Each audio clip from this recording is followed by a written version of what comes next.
ನಮಸ್ಕಾರ. ಇವತ್ತಿನ ಜಿ ಸಂವಾದದಲ್ಲಿ ರಾಷ್ಟ್ರ ರಾಜಕಾರಣದತ್ತ ಗಮನ ಹರಿಸಬೇಕಾಗಿದೆ. ಇದು ಸೋನಿಯಾ ಗಾಂಧಿ ಮತ್ತು ರಾಹುಲ್ ಗಾಂಧಿಗೆ ಸಂಬಂಧಪಟ್ಟಂತಹ ಚಾರ್ಜ್ ಶೀಟ್ನ ವಿಚಾರ. ನ್ಯಾಷನಲ್ ಹೆರಾಲ್ಡ್ ಪ್ರಕರಣಕ್ಕೆ ಸಂಬಂಧಪಟ್ಟಂತೆ ರಾಹುಲ್ ಗಾಂಧಿ ಮತ್ತು ಸೋನಿಯಾ ಗಾಂಧಿ ವಿರುದ್ಧ ಚಾರ್ಜ್ ಶೀಟ್ ಸಲ್ಲಿಕೆಯಾಗಿದೆ. ನೋಡಿ, ಈ ಪ್ರಕರಣಕ್ಕೆ ಸಂಬಂಧಪಟ್ಟಂತೆ ಕಾಂಗ್ರೆಸ್ ದೇಶದಾದ್ಯಂತ ಪ್ರತಿಭಟನೆಯ ಕಿಚ್ಚನ್ನು ಹತ್ತಿಸಿದೆ. ಕಾರಣ ಏನು ಅಂತ ನೋಡೋದಾದರೆ NDA ಅಥವಾ BJP ನೇತೃತ್ವದ ಸರ್ಕಾರ ದ್ವೇಷದ ರಾಜಕಾರಣವನ್ನು ಮಾಡ್ತಾ ಇದೆ ಅಂತ ಹೇಳಿ ದೇಶದಾದ್ಯಂತ ಕಾಂಗ್ರೆಸ್ ನಾಯಕರು ಅಥವಾ ಕಾಂಗ್ರೆಸ್ ಬೆಂಬಲಿತ ನಾಯಕರು ತಮ್ಮ ಆಕ್ರೋಶವನ್ನು ಹೊರಹಾಕ್ತಿದ್ದಾರೆ. ಕರ್ನಾಟಕದಲ್ಲೂ ಕೂಡ ಬಹುತೇಕ ನಾಯಕರು ಈ ದ್ವೇಷದ ರಾಜಕಾರಣಕ್ಕೆ ಕೊನೆ ಎಂದು ಅನ್ನುವಂಥ ಪ್ರಶ್ನೆಯನ್ನು ಮಾಡ್ತಿದ್ದಾರೆ. ಹಾಗಾಗಿ ಇವತ್ತಿನ ಕಾರ್ಯಕ್ರಮದಲ್ಲಿ ಜಿ ಸಂವಾದದಲ್ಲಿ ಏನಿದು ಪ್ರಕರಣ, ಯಾವ ಕಾರಣದ ಚಾರ್ಜ್ ಶೀಟ್, ಆ ಚಾರ್ಜ್ ಶೀಟ್ನಲ್ಲಿ ಏನು ಉಲ್ಲೇಖ ಮಾಡಲಾಗಿದೆ, ಇದೆಲ್ಲವನ್ನ ಸಂಪೂರ್ಣವಾಗಿ ಚರ್ಚೆ ಮಾಡೋಣ. ನಾನು ದಿವ್ಯಶ್ರೀ.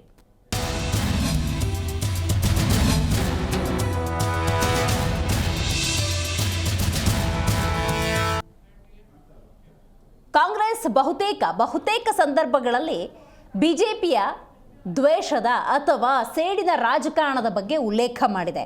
ರೈಟ್ ನಾವಿವತ್ತು ಸೋನಿಯಾ ಗಾಂಧಿ ಮತ್ತು ರಾಹುಲ್ ಗಾಂಧಿ ಇವರ ಬಗ್ಗೆ ಮಾತಾಡಬೇಕಾಗಿದೆ. ಸೋನಿಯಾ ಮತ್ತು ರಾಹುಲ್ ಗಾಂಧಿ ವಿರುದ್ಧ ಇಡೀ ಚಾರ್ಜ್ ಶೀಟ್, ಕೇಂದ್ರದಿಂದ ಸೇಡಿನ ರಾಜಕಾರಣ ಅಂತ ಟ್ವೀಟ್ ಮಾಡಿ ತಮ್ಮ ಅಸಮಾಧಾನವನ್ನು ಸಿದ್ದರಾಮಯ್ಯನವರು ಹೊರಹಾಕಿದ್ದಾರೆ. ಮೋದಿ ಮತ್ತು ಅಮಿತ್ ಶಾ, ದೇಶದ ಪ್ರಧಾನಿ ನರೇಂದ್ರ ಮೋದಿ ಮತ್ತು ಗೃಹ ಸಚಿವ ಅಮಿತ್ ಶಾ ಅವರಿಂದ ಸೇಡಿನ ರಾಜಕಾರಣ ಅಂತ ಕರ್ನಾಟಕ ಮುಖ್ಯಮಂತ್ರಿ ಸಿದ್ದರಾಮಯ್ಯನವರು ಟ್ವೀಟ್ ಖಾತೆಯ ಮೂಲಕ ತಮ್ಮ ಅಸಮಾಧಾನವನ್ನು ಹೊರಹಾಕಿದ್ದಾರೆ. ದೇಶದಾದ್ಯಂತ ಬೀದಿಗಿಳಿದು ಕಾಂಗ್ರೆಸ್ ನಾಯಕರು ಪ್ರತಿಭಟನೆಗಿಳಿದಿದ್ದಾರೆ. ದೆಹಲಿಯಲ್ಲಿ ಕೈಗಾರಿಕರ್ತರ ವಿರುದ್ಧ ಜಲಪ್ರಯೋಗ ಕೂಡ ಆಗಿದೆ. ಯಾಕಂದ್ರೆ ಎಲ್ಲಿ ಪ್ರತಿಭಟನೆ ಆಗ್ತಾ ಇತ್ತು ಅದನ್ನು ಹತ್ತಿಕ್ಕುವ ಒಂದು ಪ್ರಯತ್ನ.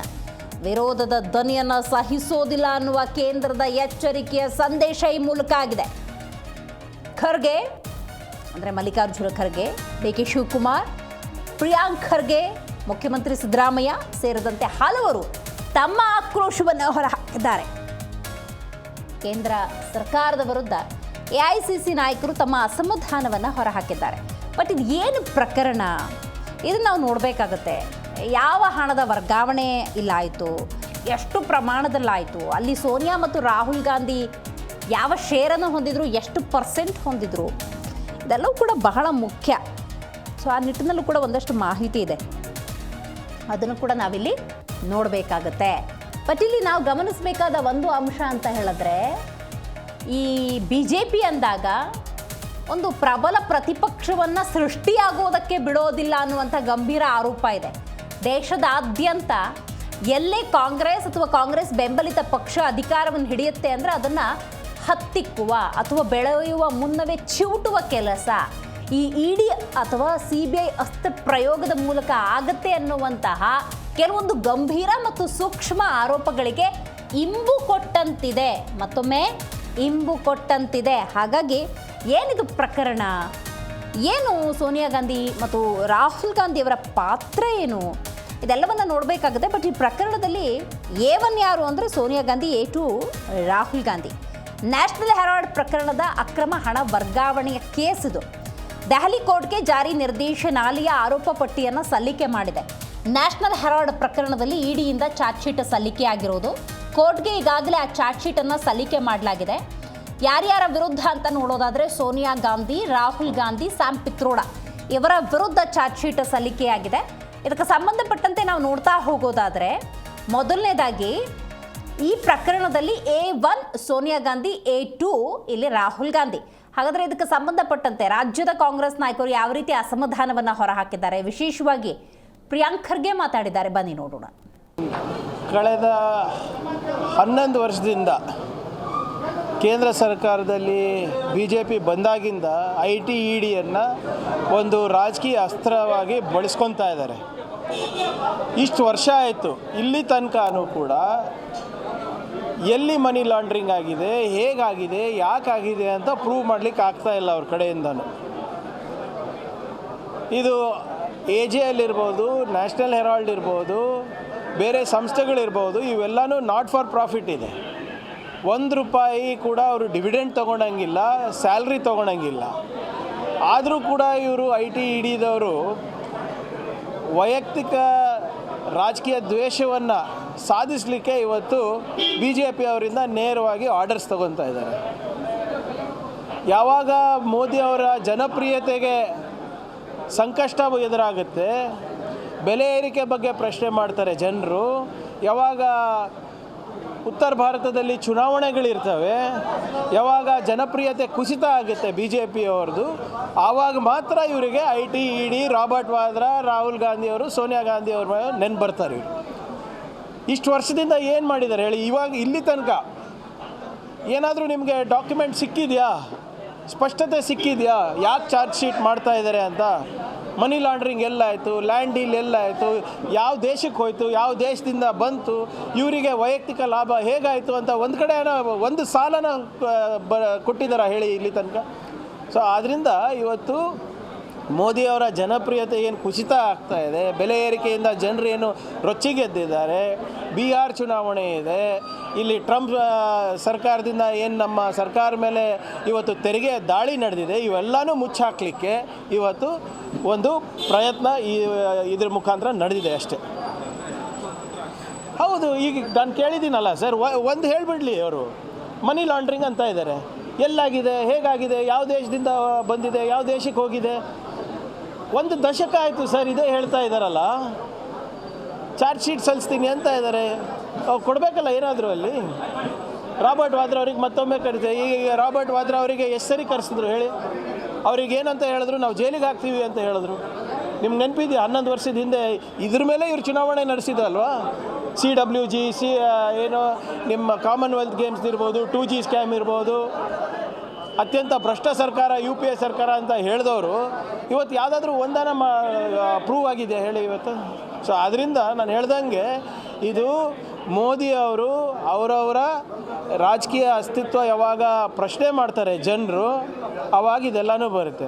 ನಿಮಗೆ ನಿಜವಾಗ್ಲೂ IT ED ದಾಳಿ ಮಾಡಬೇಕಾಗಿದ್ದು ಎಲ್ಲಿ ಗೊತ್ತಾ? ಎಲೆಕ್ಷನ್ ಬಾಂಡ್ಗಳ ಬಗ್ಗೆ ದಾಳಿ ಮಾಡಬೇಕು ಬಿ ಜೆ ಪಿಗೆ. ಹೆಂಗೆ ಸರ್ ಅವರಿಗೆ 3,000-4,000 ಕೋಟಿ ರೂಪಾಯಿ ಅವರಿಗೆ ದೇಣಿಗೆ ಸಿಗುತ್ತೆ ಬಿ ಜೆ ಪಿ ಸರ್ಕಾರಕ್ಕೆ? ಯಾವ ರೀತಿ RSS ಅವರದು ಹೊಸ ಕಟ್ಟಡ 150-300-200 ಕೋಟಿ ರೂಪಾಯಿ ಎಲ್ಲಿಂದ ಬಂತು ಇದು ಸಂಸ್ಥೆ? ರೈಟ್. ಸಚಿವರು ಪ್ರಿಯಾಂಕ್ ಖರ್ಗೆ ಅವರು ಹೇಳಿದ ಹಾಗೆ ನರೇಂದ್ರ ಮೋದಿ ಅವರ ಜನಪ್ರಿಯತೆ ಕಡಿಮೆ ಆಗ್ತಿದ್ದಾಗ ಸಬ್ಜೆಕ್ಟ್ ಡೈವರ್ಟ್ ಥರ ಈ ಸೋನಿಯಾ ಗಾಂಧಿ ಮತ್ತು ರಾಹುಲ್ ಗಾಂಧಿ ಅನ್ನೋದನ್ನು ರಾಜ್ಯದ ಅಥವಾ ದೇಶದ ಮುನ್ನೆಲೆಗೆ ತರುವಂಥ ಪ್ರಯತ್ನವನ್ನು BJP ಮಾಡ್ತಾ ಇದೆಯಾ? ಅಥವಾ ಪ್ರಿವೆನ್ಷನ್ ಆಫ್ ಮನಿ ಲಾಂಡರಿಂಗ್ ಅಂತ ಬರೋದಾದರೆ, PML ಬರೋದಾದರೆ, ಎಲ್ಲಿ ಲಾಂಡರಿಂಗ್ ಆಗಿದೆ, ಎಲ್ಲಿ ಹಣದ ಶೇಖರಣೆ ಅನ್ನೋದಾಗಿದೆ, ಈ ಆಯಾಮದಲ್ಲಿ ನೋಡಬೇಕಾ? ಬಟ್ ಇಲ್ಲಿ ಒಂದು ಗಮನಿಸಬೇಕು, ಒಂದು ಪಕ್ಷ ಆರೋಪ ಏನಾದರೂ ಸಾಬೀತಾಯಿತು ಅನ್ನೋದಾದರೆ 7 ವರ್ಷ ಶಿಕ್ಷೆ ಅಂತ ಕೂಡ ಹೇಳಲಾಗ್ತಾ ಇದೆ. ಸೊ ನ್ಯಾಯಾಲಯಕ್ಕೆ ಬಿಟ್ಟಿದ್ದದು. ಇನ್ನು ಖರ್ಗೆ ಅವರು ಮಾತಾಡೋ ಸಂದರ್ಭದಲ್ಲಿ ಪ್ರಿಯಾಂಕ್ ಖರ್ಗೆ ದ್ವೇಷದ ರಾಜಕಾರಣ, ಸೇಡಿನ ರಾಜಕಾರಣ, ವೈಯಕ್ತಿಕ ದ್ವೇಷದ ಪರಮಾವಧಿ ಅಂತ ಹೇಳ್ತಾ ಇದ್ರು. ಸೊ ಅದೇನಾ? ಹೀಗೆ ಹಲವಾರು ಪ್ರಶ್ನೆಗಳು ಖಂಡಿತವಾಗ್ಲೂ ಇದ್ದೇ ಇದೆ. ಅವರು ಈ ಪ್ರಕರಣದ ಕೂಲಂಕುಷ ಮಾಹಿತಿಯನ್ನು ಪಡ್ಕೊಂಡು 11 ವರ್ಷದಿಂದ ಆಗದಿರೋದು ಈಗೇನು ಮಾಡೋಕ್ಕೆ ಹೊರಟಿದ್ದೀರಾ ಅಂತ ಪ್ರಶ್ನೆ ಮಾಡಿದ್ದಾರೆ. ಹಾಗಾಗಿ ಏನಿದು ಪ್ರಕರಣ ಅದನ್ನೊಂದು ಸಲ ಬನ್ನಿ ನೋಡ್ಕೊಂಬರೋಣ. ರೈಟ್. ನ್ಯಾಷನಲ್ ಹೆರಾಲ್ಡ್ ಪತ್ರಿಕೆಯು ಅಸೋಸಿಯೇಟೆಡ್ ಲಿಮಿಟೆಡ್ ಜರ್ನಲ್ ಒಡೆತನದಲ್ಲಿದೆ. ಅಸೋಸಿಯೇಟೆಡ್ ಜರ್ನಲ್ಸ್ ಲಿಮಿಟೆಡ್ AJL ಇದರ ಒಡೆತನದಲ್ಲಿದೆ. AJLಗೆ AICC ಮೂಲಕ 90 ಕೋಟಿ ರೂಪಾಯಿ ಸಾಲ ನೀಡಲಾಗಿತ್ತು. ಎಲ್ಲಿಂದ ಈ ಪ್ರಕರಣವನ್ನು ನಾವು ನೋಡಬೇಕು ಅನ್ನೋದಾದರೆ ಮೂಲವನ್ನು ನೋಡಬೇಕಾಗತ್ತೆ. ಸೊ ನ್ಯಾಷನಲ್ ಹೆರಾಲ್ಡ್ ಪತ್ರಿಕೆ ಅಸೋಸಿಯೇಟೆಡ್ ಲಿಮಿಟೆಡ್ ಜರ್ನಲ್ ಏನಿದೆ ಇದರ ಒಡೆತನದಲ್ಲಿದೆ. AJLಗೆ AICC ಮೂಲಕ 90 ಕೋಟಿ ರೂಪಾಯಿ ಸಾಲ ನೀಡಲಾಗಿತ್ತು. ಆದರೆ ಅದು ಸಾಲ ಮರುಪಾವತಿ ಮಾಡಿರಲಿಲ್ಲ. ನಾವು ಒಂದೊಂದೇ ಅಂಶವನ್ನು, ಅಲ್ಲಿರುವಂಥ ಪಾಯಿಂಟ್ಸನ್ನು ಎಕ್ಸ್ಪ್ಲೇನ್ ಮಾಡೋ ಪ್ರಯತ್ನವನ್ನು ಮಾಡ್ತಾ ಇದ್ದೀನಿ. ಇನ್ನು ಸಾಲ ಮರುಪಾವತಿ ಮಾಡಿರಲಿಲ್ಲ ಅಲ್ವಾ? ಆದರೆ AJL 2,000 ಕೋಟಿ ರೂಪಾಯಿ ಆಸ್ತಿಯನ್ನು ಹೊಂದಿತ್ತು. AJL ಆಸ್ತಿಯ ಮೌಲ್ಯ ಕಡಿಮೆ ತೋರಿಸಿ ಮಾರಾಟ ಮಾಡಲಾಗಿದೆ. ಇದು ವ್ಯಾಲಿಡ್ ಪಾಯಿಂಟ್, ಇಲ್ಲಿ ಟರ್ನಿಂಗ್ ಪಾಯಿಂಟ್. ಯಾಕೆ ಇದು ಪ್ರಿವೆನ್ಷನ್ ಆಫ್ ಮನಿ ಲಾಂಡರಿಂಗಲ್ಲಿ ಬರುತ್ತೆ, PML ಒಳಗೆ ಯಾಕೆ ಬರುತ್ತೆ ಅಂತ ಹೇಳಿದ್ರೆ it is about money laundering. 90 ಕೋಟಿ ರೂಪಾಯಿ ಸಾಲವನ್ನು ನೀಡಲಾಗಿತ್ತು AJLಗೆ AICCಯ ಮೂಲಕ. ಆದರೆ AJL ಹೊಂದಿದಂಥ ಆಸ್ತಿಯ ಮೌಲ್ಯ 2,000 ಕೋಟಿ. ಈ ನಡುವೆ AJL ಆಸ್ತಿಯನ್ನು ಕಡಿಮೆ ಅಂತ ತೋರಿಸಿ, ಇಷ್ಟರ ಪ್ರಮಾಣದಲ್ಲಿಲ್ಲ ಅಂತ ಹೇಳಿ ಖಾಸಗಿ ಕಂಪನಿಯಾದ ಯಂಗ್ ಇಂಡಿಯನ್ ಪರವಾಗಿ 99 ಷೇರುಗಳನ್ನು ಕೇವಲ 50 ಲಕ್ಷ ರೂಪಾಯಿಗೆ ವರ್ಗಾಯಿಸಲಾಗುತ್ತೆ. ಅಂದರೆ 99% ಶೇರ್ಸನ್ನು 50 ಲಕ್ಷ ರೂಪಾಯಿಗೆ ಇಲ್ಲಿ ವರ್ಗಾಯಿಸಲಾಗುತ್ತೆ. ಹಾಗಾದರೆ ಇದರಲ್ಲಿ ಸೋನಿಯಾ ಪಾಲೆಷ್ಟು, ರಾಹುಲ್ ಪಾಲೆಷ್ಟು ಅಂತ ನಾವು ಗಮನಿಸಬೇಕಾಗತ್ತೆ. ಹಾಗೆ ನೋಡೋಕ್ಕೆ ಹೋದರೆ ಸೋನಿಯಾ ಮತ್ತು ರಾಹುಲ್ ಒಟ್ಟು 76% ಶೇರನ್ನು ಹೊಂದಿರ್ತಾರೆ. ಪ್ರಕರಣದ ಹಂತಗಳನ್ನು ನೀವು ಗಮನಿಸ್ತಾ ಇರಬಹುದು. ರೈಟ್, ತನಿಖೆಯ ಪ್ರಕಾರ Young Indian company Rahul Gandhi ಮತ್ತು ಸೋನಿಯಾ ಗಾಂಧಿ ಅವರ ನಿಯಂತ್ರಣದಲ್ಲಿತ್ತು.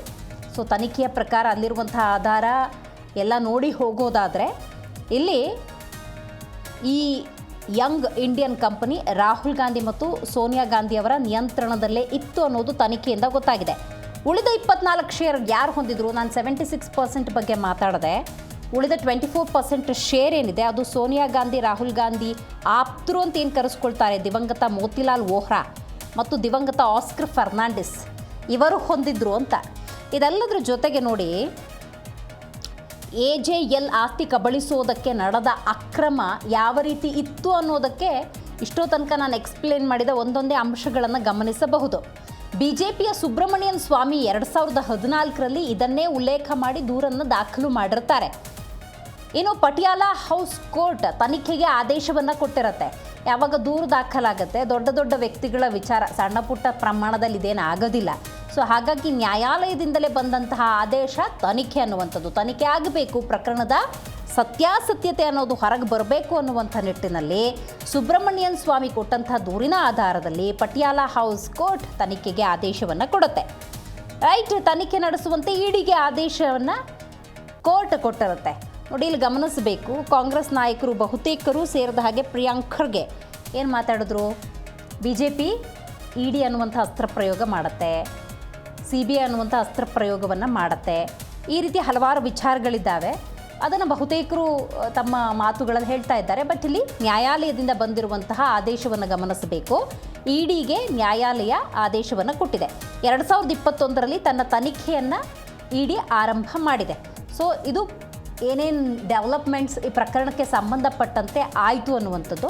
ಸೊ ಈ ಪ್ರಕರಣದಲ್ಲಿ ಯಾಕೆ ಸೋನಿಯಾ ಗಾಂಧಿ A1, ರಾಹುಲ್ ಗಾಂಧಿ A2 ಅಂತ ನೋಡೋದಾದರೆ 76%, 76% ಪಾಲುದಾರರಾಗಿದ್ದಾರೆ ಅನ್ನೋದನ್ನು ನಾವಿಲ್ಲಿ ಗಮನಿಸಬೇಕಾಗತ್ತೆ.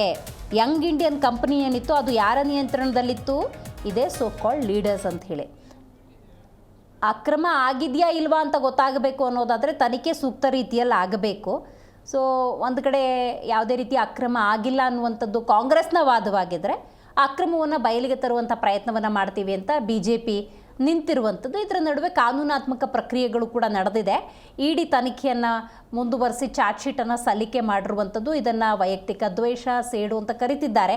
ಕಾಲವೇ ಇದಕ್ಕೆ ಉತ್ತರವನ್ನು ಕೊಡಬೇಕಾಗತ್ತೆ. ಹಾಗಾದರೆ ಸಿದ್ದರಾಮಯ್ಯನವರು ತಮ್ಮ ಟ್ವೀಟ್ ಖಾತೆಯ ಮೂಲಕ ಕರ್ನಾಟಕ ರಾಜ್ಯದ ಮುಖ್ಯಮಂತ್ರಿ ಸಿದ್ದರಾಮಯ್ಯನವರು ಏನು ಹೇಳಿದ್ದಾರೆ, ಇದು ಕೂಡ ಬಹಳ ಮುಖ್ಯ. ನೋಡಿ, ಸಿದ್ದರಾಮಯ್ಯನವರು ಕೂಡ ತಮ್ಮ ಅಸಮಾಧಾನವನ್ನು ಟ್ವೀಟ್ ಖಾತೆಯ ಮೂಲಕ ಹೊರಗೆ ಹಾಕುವಂತಹ ಪ್ರಯತ್ನವನ್ನು ಮಾಡಿದ್ದಾರೆ. ವಿಚಾರಣೆಯ ನೆಪದಲ್ಲಿ ಸೋನಿಯಾ ಗಾಂಧಿ ಮತ್ತು ರಾಹುಲ್ ಗಾಂಧಿಯವರು ಸೇರಿದಂತೆ ಪಕ್ಷದ ಪ್ರಮುಖ ನಾಯಕರಿಗೆ ಹಿಂಸೆ ಕೊಡುವಂಥ ಪ್ರಯತ್ನ ಈ ಮೂಲಕ ಆಗಿದೆ ಅಂತ ಹೇಳಿ, ಮತ್ತು ಸತ್ಯ ಮತ್ತು ನ್ಯಾಯದ ಬಲದಿಂದ ಖಂಡಿತ ಎಲ್ಲವೂ ಒಳ್ಳೆಯದಾಗುತ್ತೆ ಅನ್ನುವಂಥ ವಿಶ್ವಾಸವನ್ನು ವ್ಯಕ್ತಪಡಿಸ್ತಾ ಇದ್ದಾರೆ ಸಿದ್ದರಾಮಯ್ಯನವರು. And it is his experience, ಅದವರ ಅನುಭವ. ಮೂಡಾ ಪ್ರಕರಣಕ್ಕೆ ಸಂಬಂಧಪಟ್ಟಂತೆ ಆದಂಥ ಡೆವಲಪ್ಮೆಂಟ್ಸ್ ಸಿದ್ದರಾಮಯ್ಯನವರ ಅನುಭವಕ್ಕೆ ಬಂದಿದೆ. ಹಾಗಾಗಿ ಸತ್ಯಕ್ಕೆ ಜಯ ಖಂಡಿತವಾಗಲೂ ಸಿಗುತ್ತೆ ಅನ್ನುವಂಥ ವಿಶ್ವಾಸವನ್ನು ವ್ಯಕ್ತಪಡಿಸಿದ್ದಾರೆ.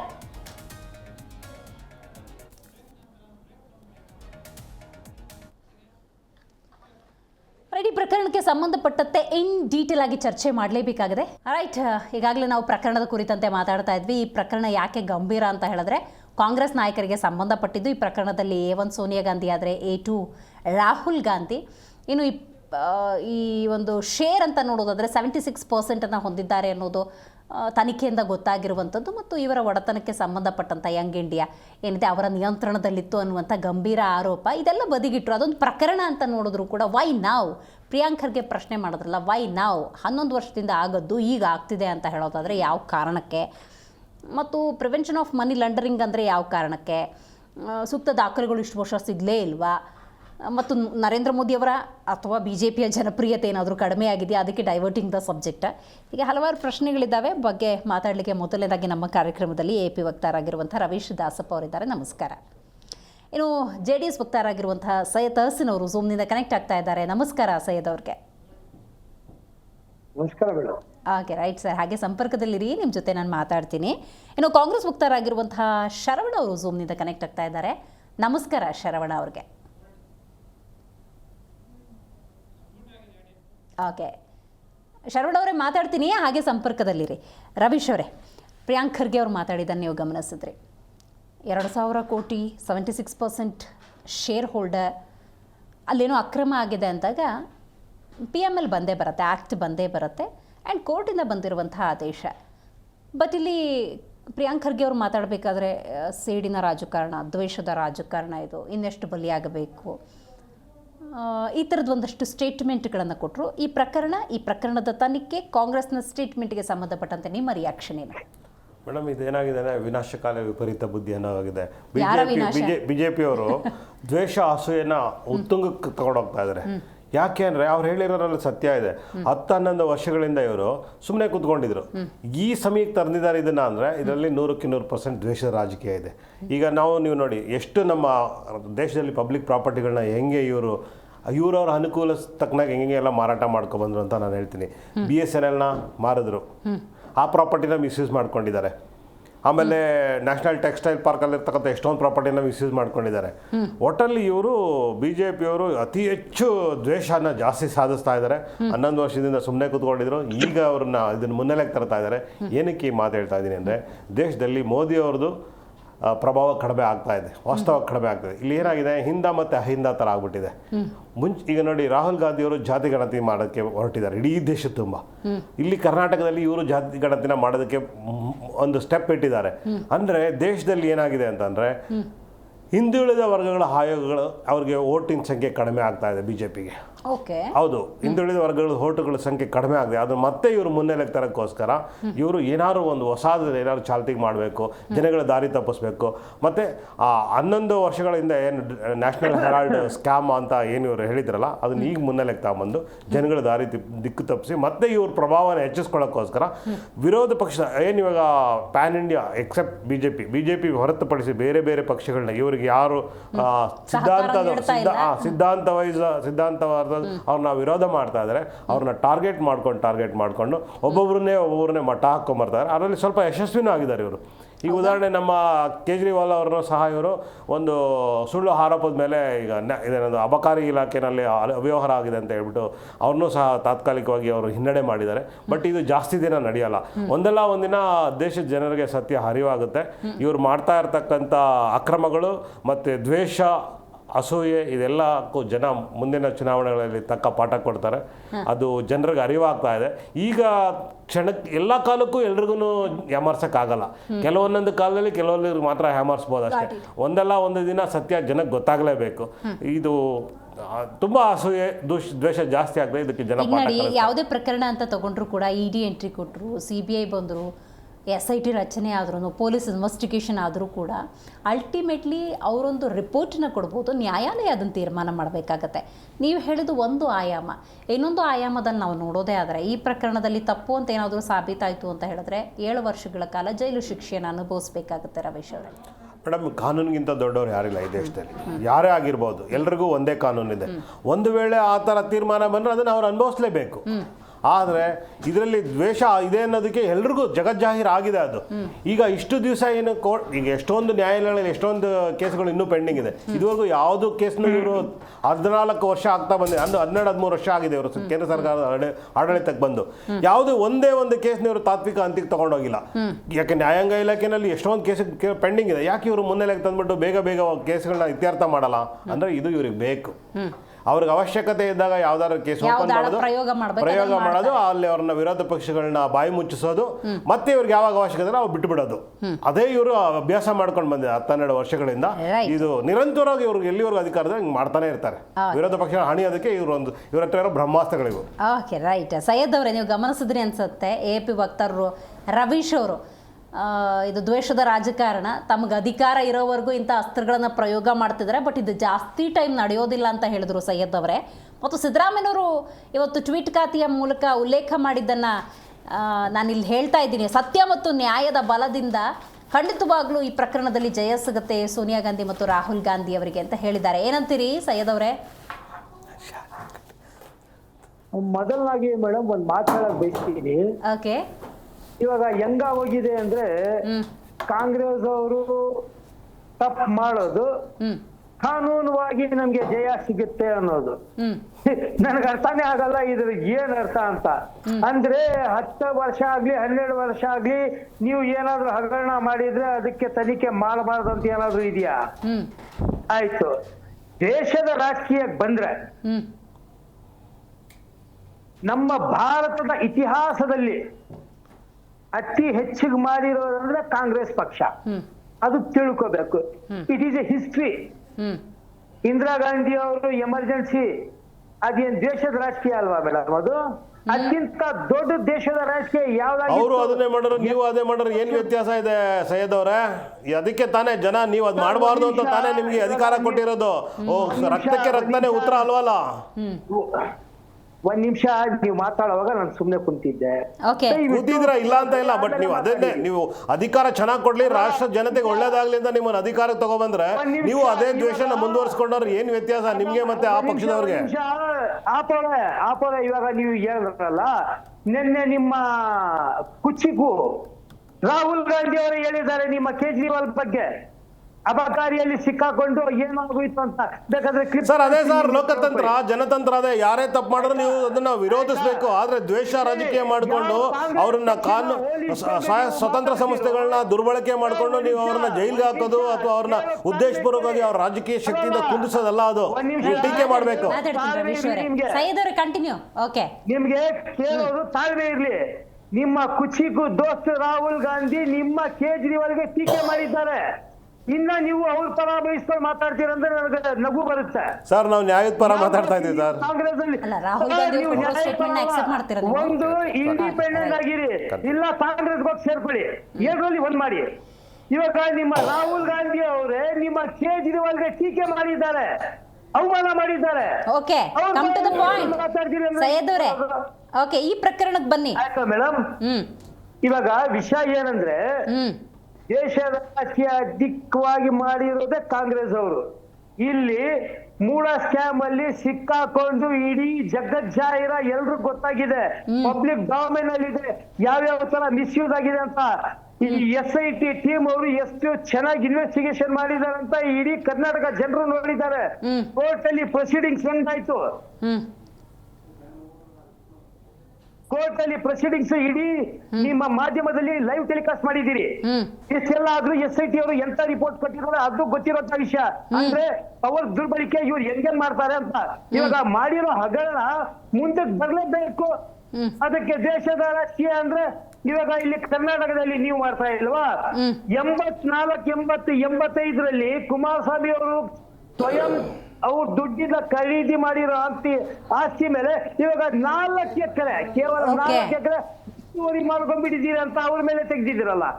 ಇದು ದೇಶದ ರಾಜಕೀಯ ಅಲ್ವಾ? ಅದು ಕೋರ್ಟ್ ಹೇಳಿರೋದು ಸೈಯದ್ ಅವರೇ, ನಾವ್ ಹೇಳಿರೋದಲ್ಲ, ಮುಖ್ಯಮಂತ್ರಿಗಳು ಹೇಳಿರೋದಲ್ಲ. ಕೋರ್ಟ್ ನ್ಯಾಯಾಲಯ ಹೇಳಿದೆ, ಅದನ್ನ ಸರಿಯಾಗಿ ತನಿಖೆ ಮಾಡಿ ಆದೇಶ ತಗೊಬನ್ನಿ ಅಂತ. ಇಲ್ಲ, ಒಂದ್ ನಿಮಿಷ ಅದಕ್ಕೆ ತನಿಖೆ ನಡೀತಾ ಇದೆ. ಮತ್ತೆ ನೀವ್ ಏನಕ್ಕೆ ಆಡಳಿತ ಪಕ್ಷದವ್ರ ಮೇಲೆ ಟೀಕೆ ಮಾಡ್ತಾ ಇದೀರಾ? ಕೋರ್ಟ್ ಹೇಳಿರೋದನ್ನು ಪರಿಪಾಲನೆ ಮಾಡಬಾರ್ದು ಸರ್ಕಾರಗಳು? ಇರೋ ವಿಷಯನೇ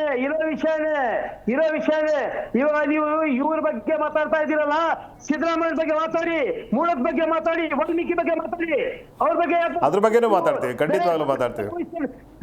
ನಾನ್ ಹೇಳೋದು ಒಂದೇ ಒಂದು, ಇಲ್ಲ ಕಾಂಗ್ರೆಸ್ ಸೇರ್ಕೊಂಡ್ರಿ, ಇಲ್ಲ ಆಪಲ್ಲಿ ಇಂಡಿಪೆಂಡೆಂಟ್ ಆಗಿರಿ. ಸುಮ್ನೆ ಈ ಕಡೆ ಆ ಕಡೆ ಬ್ಯಾಲೆನ್ಸ್ ಮಾಡುವಂತ ಕೆಲಸ ಮಾಡಬೇಡಿ. ನೀವು ಅವ್ರಿಗೆ ದೋಸ್ತಿನ ಇಲ್ಲ ಬೇರೆ ನಿಮ್ಗೆ JDS BJP ಕಳೋದು ಕಾಂಗ್ರೆಸ್ ಅಂದ್ರೆ ನೀವೇನ್ ಕಾಂಗ್ರೆಸ್ ಸೇರ್ಕೊಂಡಿದ್ದೀರಾ? ಇಂಡಿಪೆಂಡೆಂಟ್ ನಿಂತ್ಕೊಳ್ಳಿ, ಸರಿ ಅಲ್ವಾ ನಿಮ್ಗೆ? ನಾವು ಇಂಡಿಯಾ ಒಕ್ಕೂಟದಲ್ಲಿ ಇದೀವಲ್ಲ ಸೈಯದ್ ಅವರೇ, ನಾವು ಇಂಡಿಯಾ ಒಕ್ಕೂಟದಲ್ಲಿ ಇದೀವಲ್ವ, ಹಾಗಾಗಿ ನಾವು ಇಂಡಿಯಾ ಒಕ್ಕೂಟದ ಪರವಾಗಿ ನಾವು ಅಲ್ಲ, ಅವರಿಗೆ ನಾವು ಬೆಂಬಲ ಕೊಡ್ಲೇಬೇಕಲ್ವಾ? ಮತ್ತೆ ಯಾರು ವಿರೋಧ ಪಕ್ಷಗಳನ್ನ ಹಣಿಬೇಕು ಅಂತ ಅಂದಾಗ ನಾವು ಅದಕ್ಕೆ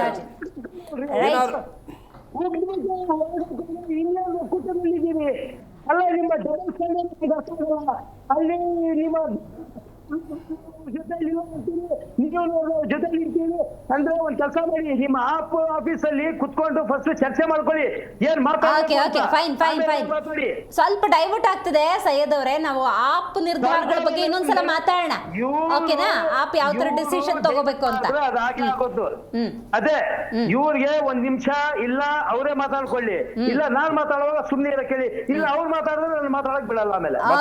ಅಲ್ಲ ಈಗ ದ್ವೇಷದ ರಾಜಕಾರಣ ಮಾಡ್ತಾ ಇದೆ ಬಿಜೆಪಿ, ಅದ್ರದ್ದು ಫಲಾನೇ ನೋಡಿ ಸೋನಿಯಾ ಗಾಂಧಿ ಮತ್ತು ರಾಹುಲ್ ಗಾಂಧಿ ಅವರನ್ನು ಸಿಕ್ಸೋ ಪ್ರಯತ್ನ. ನೋಡಿ, ಡೆಕ್ಕನ್ ಹೆರಾಲ್ಡ್ ಸ್ಕ್ಯಾಮ್ ನಡೆದಿರೋದಂತೂ ಸತ್ಯ, ಓಕೆ, ಇದ್ರಲ್ಲಿ ಯಾವುದೇ ನಿಮ್ಗೆ ಅನುಮಾನ ಇಲ್ಲ. ಸೊ ಅದಕ್ಕೆ ತನಿಖೆ ಆಗ್ಲೇಬೇಕು. ನೋಡಿ, 90 ಲಕ್ಷ ಇನ್ವೆಸ್ಟ್ ಮಾಡಿಬಿಟ್ಟು, actually this is not related to Sonia Gandhiji और ರಾಹುಲ್ ಗಾಂಧೀಜಿ. ಈ ಅವರು ಅಳಿಯ ಇದಾರಲ್ಲ ರಾಬರ್ಟ್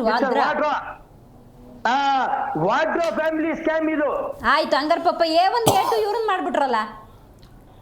ಇಲ್ಲಿ ಕೇಳಿ, Vadra family is not from anyone, that is from Sonia Gandhi family. ಅವ್ರ ಅಳಿಯ ಅವರು, ಆಯ್ತಾ? ಇವರು ಬೇರೆ 90 ಲಕ್ಷ ಇನ್ವೆಸ್ಟ್ ಮಾಡಿಬಿಟ್ಟು ಇವತ್ತು ಈ ಇಡೀ ಭಾರತದಲ್ಲಿ ಪ್ರೈಮ್ ಪ್ರಾಪರ್ಟೀಸ್, ಮುಂಬೈ ಏರ್ಪೋರ್ಟ್ ಹತ್ರ ಒಂದು ದೊಡ್ಡ ಬಿಲ್ಡಿಂಗ್ ಇದೆ, ಕ್ರೋರ್ಸ್ ಆಫ್ ರುಪೀಸ್. ಇಂಥ ಡೆಲ್ಲಿಯಲ್ಲಿ, ಬಾಂಬೆಯಲ್ಲಿ, ಕಲ್ಕತ್ತಾ ಅಲ್ಲಿ ಮೇಡಮ್ ಸುಮಾರು ಇವರು ಹಗರಣ ಮಾಡಿ 90 ಲಕ್ಷ 2,000 ಕೋಟಿ ಆಗಿದೆ ಅಂದ್ರೆ how is that possible? Okay, got it, I got the point. ನಂಗೆ ಕಾಂಟೆಕ್ಸ್ಟ್ ಅರ್ಥ ಆಯ್ತು ಸೈಯದ್ ಅವರೇ. ಬರ್ತೀನಿ, ಹಂಗೆ ಸಂಪರ್ಕದಲ್ಲಿರಿ. ಶರವಣ ಅವರೇ, ಒಂದೇ ಒಂದು 10 ಸೆಕೆಂಡ್ಸ್. Okay, 10 seconds. ಹಾ, ಇವತ್ತು ಒಬ್ಬ ಬಡಪಾಯಿ ಜೀವನ ಪೂರ್ತಿ ದುಡಿದ್ರು ಒಂದು 50 ಲಕ್ಷ ದುಡಿಯಕ್ ಆಗ್ತಾ ಇಲ್ಲ. ಇವರು ದುಡ್ಡು ಹಾಕಿದ ತಕ್ಷಣ 1-2 ವರ್ಷದಲ್ಲಿ 1,000 ಕೋಟಿ ಮಾಡ್ಬಿಡ್ತಾರಲ್ಲ ಮೇಡಮ್. ಇದಕ್ಕೆ ಕೇಳೋರು ಯಾರು ಇಲ್ವಾ? ಅಂದ್ರೆ ಹಗರಣ ಮೇಲೆ ಹಗರಣ ಮಾಡ್ತಿದ್ರೆ ನೋಡ್ಕೊಂಡು ಸುಮ್ಮನೆ ಇರ್ಬೇಕು. ಎಲೆಕ್ಷನ್ ಬಾಂಡ್ಗಳನ್ನ ಸೇಲ್ ಮಾಡ್ಕೊಂಡು ತಗೊಂಡ್ರಲ್ಲ, ಅದ್ರ ಬಗ್ಗೆ ಮಾತಾಡಿ, ಅದನ್ನ ಇನ್ನೊಂದು ದಿವಸ ಮಾತಾಡೋಣ. ಓಕೆ, ಗಾಟ್ ಇಟ್ ಸೈಯದ್ ಅವರೇ. ನಾನು ಕಾಂಗ್ರೆಸ್ ವಕ್ತಾರ ಹತ್ರ ಸ್ಟೇಟ್ಮೆಂಟ್ ತಗೋಬೇಕು. ಶರವಣ ಅವರೇ, ಇದು 2,000 ಕೋಟಿ ರೂಪಾಯಿಯ ವಿಚಾರ ಅಂಡ್ ಯಂಗ್ ಇಂಡಿಯಾ ಅನ್ನೋದು ಸೋನಿಯಾ ಗಾಂಧಿ ಮತ್ತು ರಾಹುಲ್ ಗಾಂಧಿ ಅವರ ಒಡೆತನದ್ದು.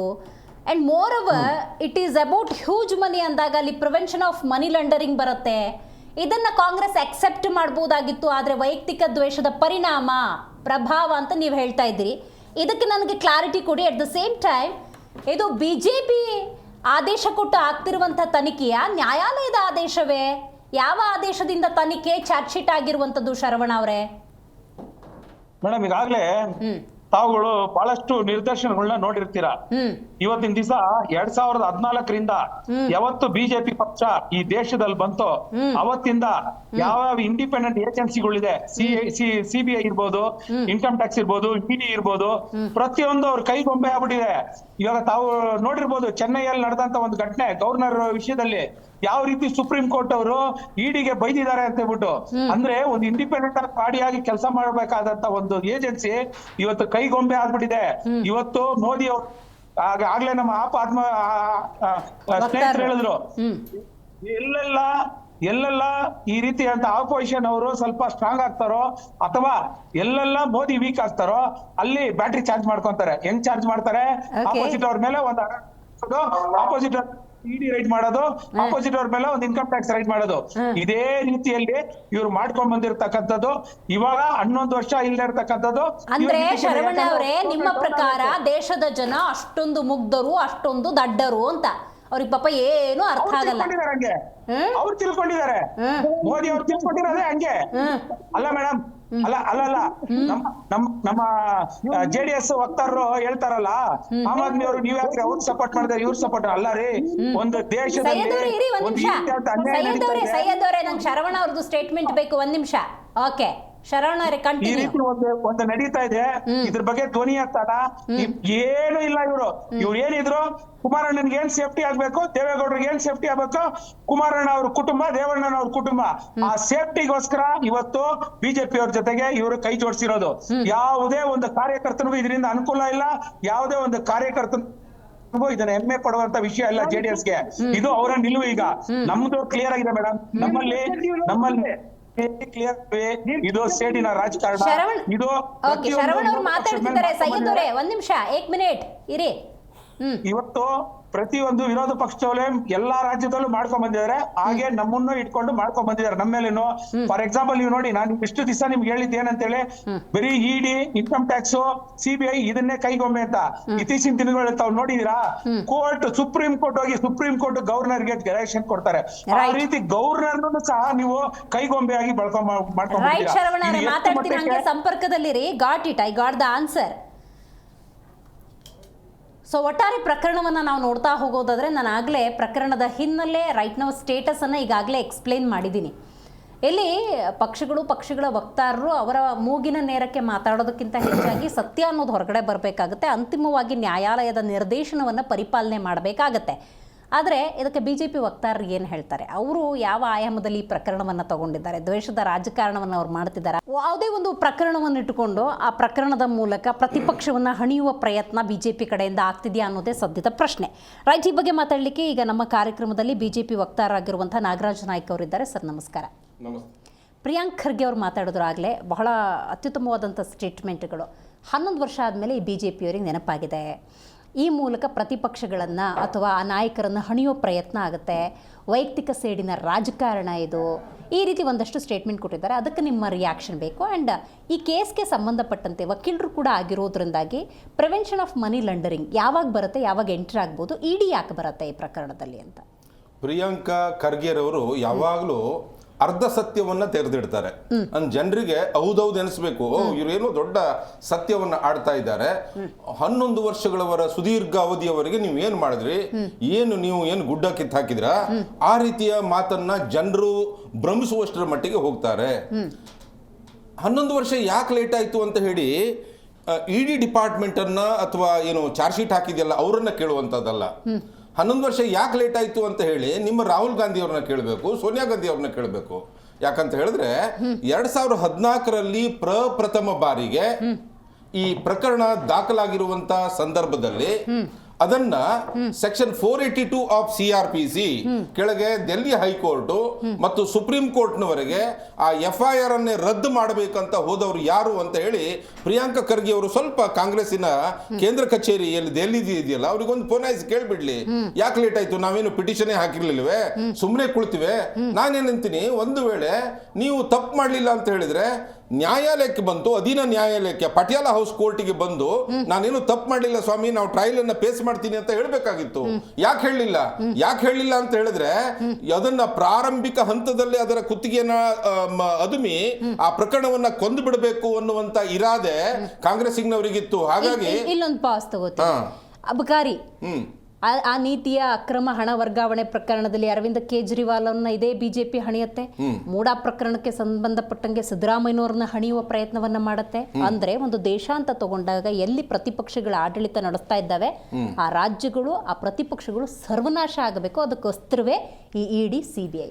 ಇದು ಖಂಡಿತವಾಗಿ ಸುಳ್ಳು. ಯಾಕಂತ ಹೇಳಿದ್ರೆ ನಾನು ಏನಂತೀನಿ, ಕಳ್ಳರನ್ನ ಕಂಡಾಗ ಪೊಲೀಸರು ಬೆನ್ನು ಹತ್ತಬೇಕೋ ಬೇಡವೋ, ಈ ಕಳ್ಳ ಒಳ್ಳೆಯಂತರ ಕಾಣ್ತಾನೆ, ಈ ಕಳ್ಳನಿಗೆ ಇದೊಂದ್ಸಲ ಬಿಟ್ಬಿಡೋಣ, ಈ ಕಳ್ಳನಿಗೆ ಮನೆಯಲ್ಲಿ ಏನು ಸಮಸ್ಯೆ ಇದೆ ಅಂತ ಹೇಳ್ಕೊಂಡು ಕೂತ್ಕೊಳ್ಳಿಕ್ಕೆ ಆಗ್ತದ್ಯಾ? ಕಳ್ಳರು BJP ಮತ್ತು BJP ಬೆಂಬಲಿತ ಪಕ್ಷಗಳಲ್ಲಿ ಕಂಡಿಲ್ಲ. ಅಲ್ಲಲ್ಲ, ನಾನು ಏನಂತ ಇದ್ದೀನಿ, ಅದಲ್ಲ, ಒಂದು ನಿಮಿಷ, ಲೆಟ್ ಮಿ ಕಂಪ್ಲೀಟ್. ನಾನು ಹೇಳ್ತಾ ಇದ್ದೀನಿ ನೋಡ್ರಿ, ಕಳ್ಳತನ ಕಂಡಂತ ಸಂದರ್ಭದಲ್ಲಿ ಅಥವಾ ದುಷ್ಟತನ ಕಂಡಂತ ಸಂದರ್ಭದಲ್ಲಿ ಅದರ ಬೆನ್ನು ಹತ್ತುವುದು ಸ್ವಾಯತ್ತ ಸಂಸ್ಥೆಗಳ ಜವಾಬ್ದಾರಿ.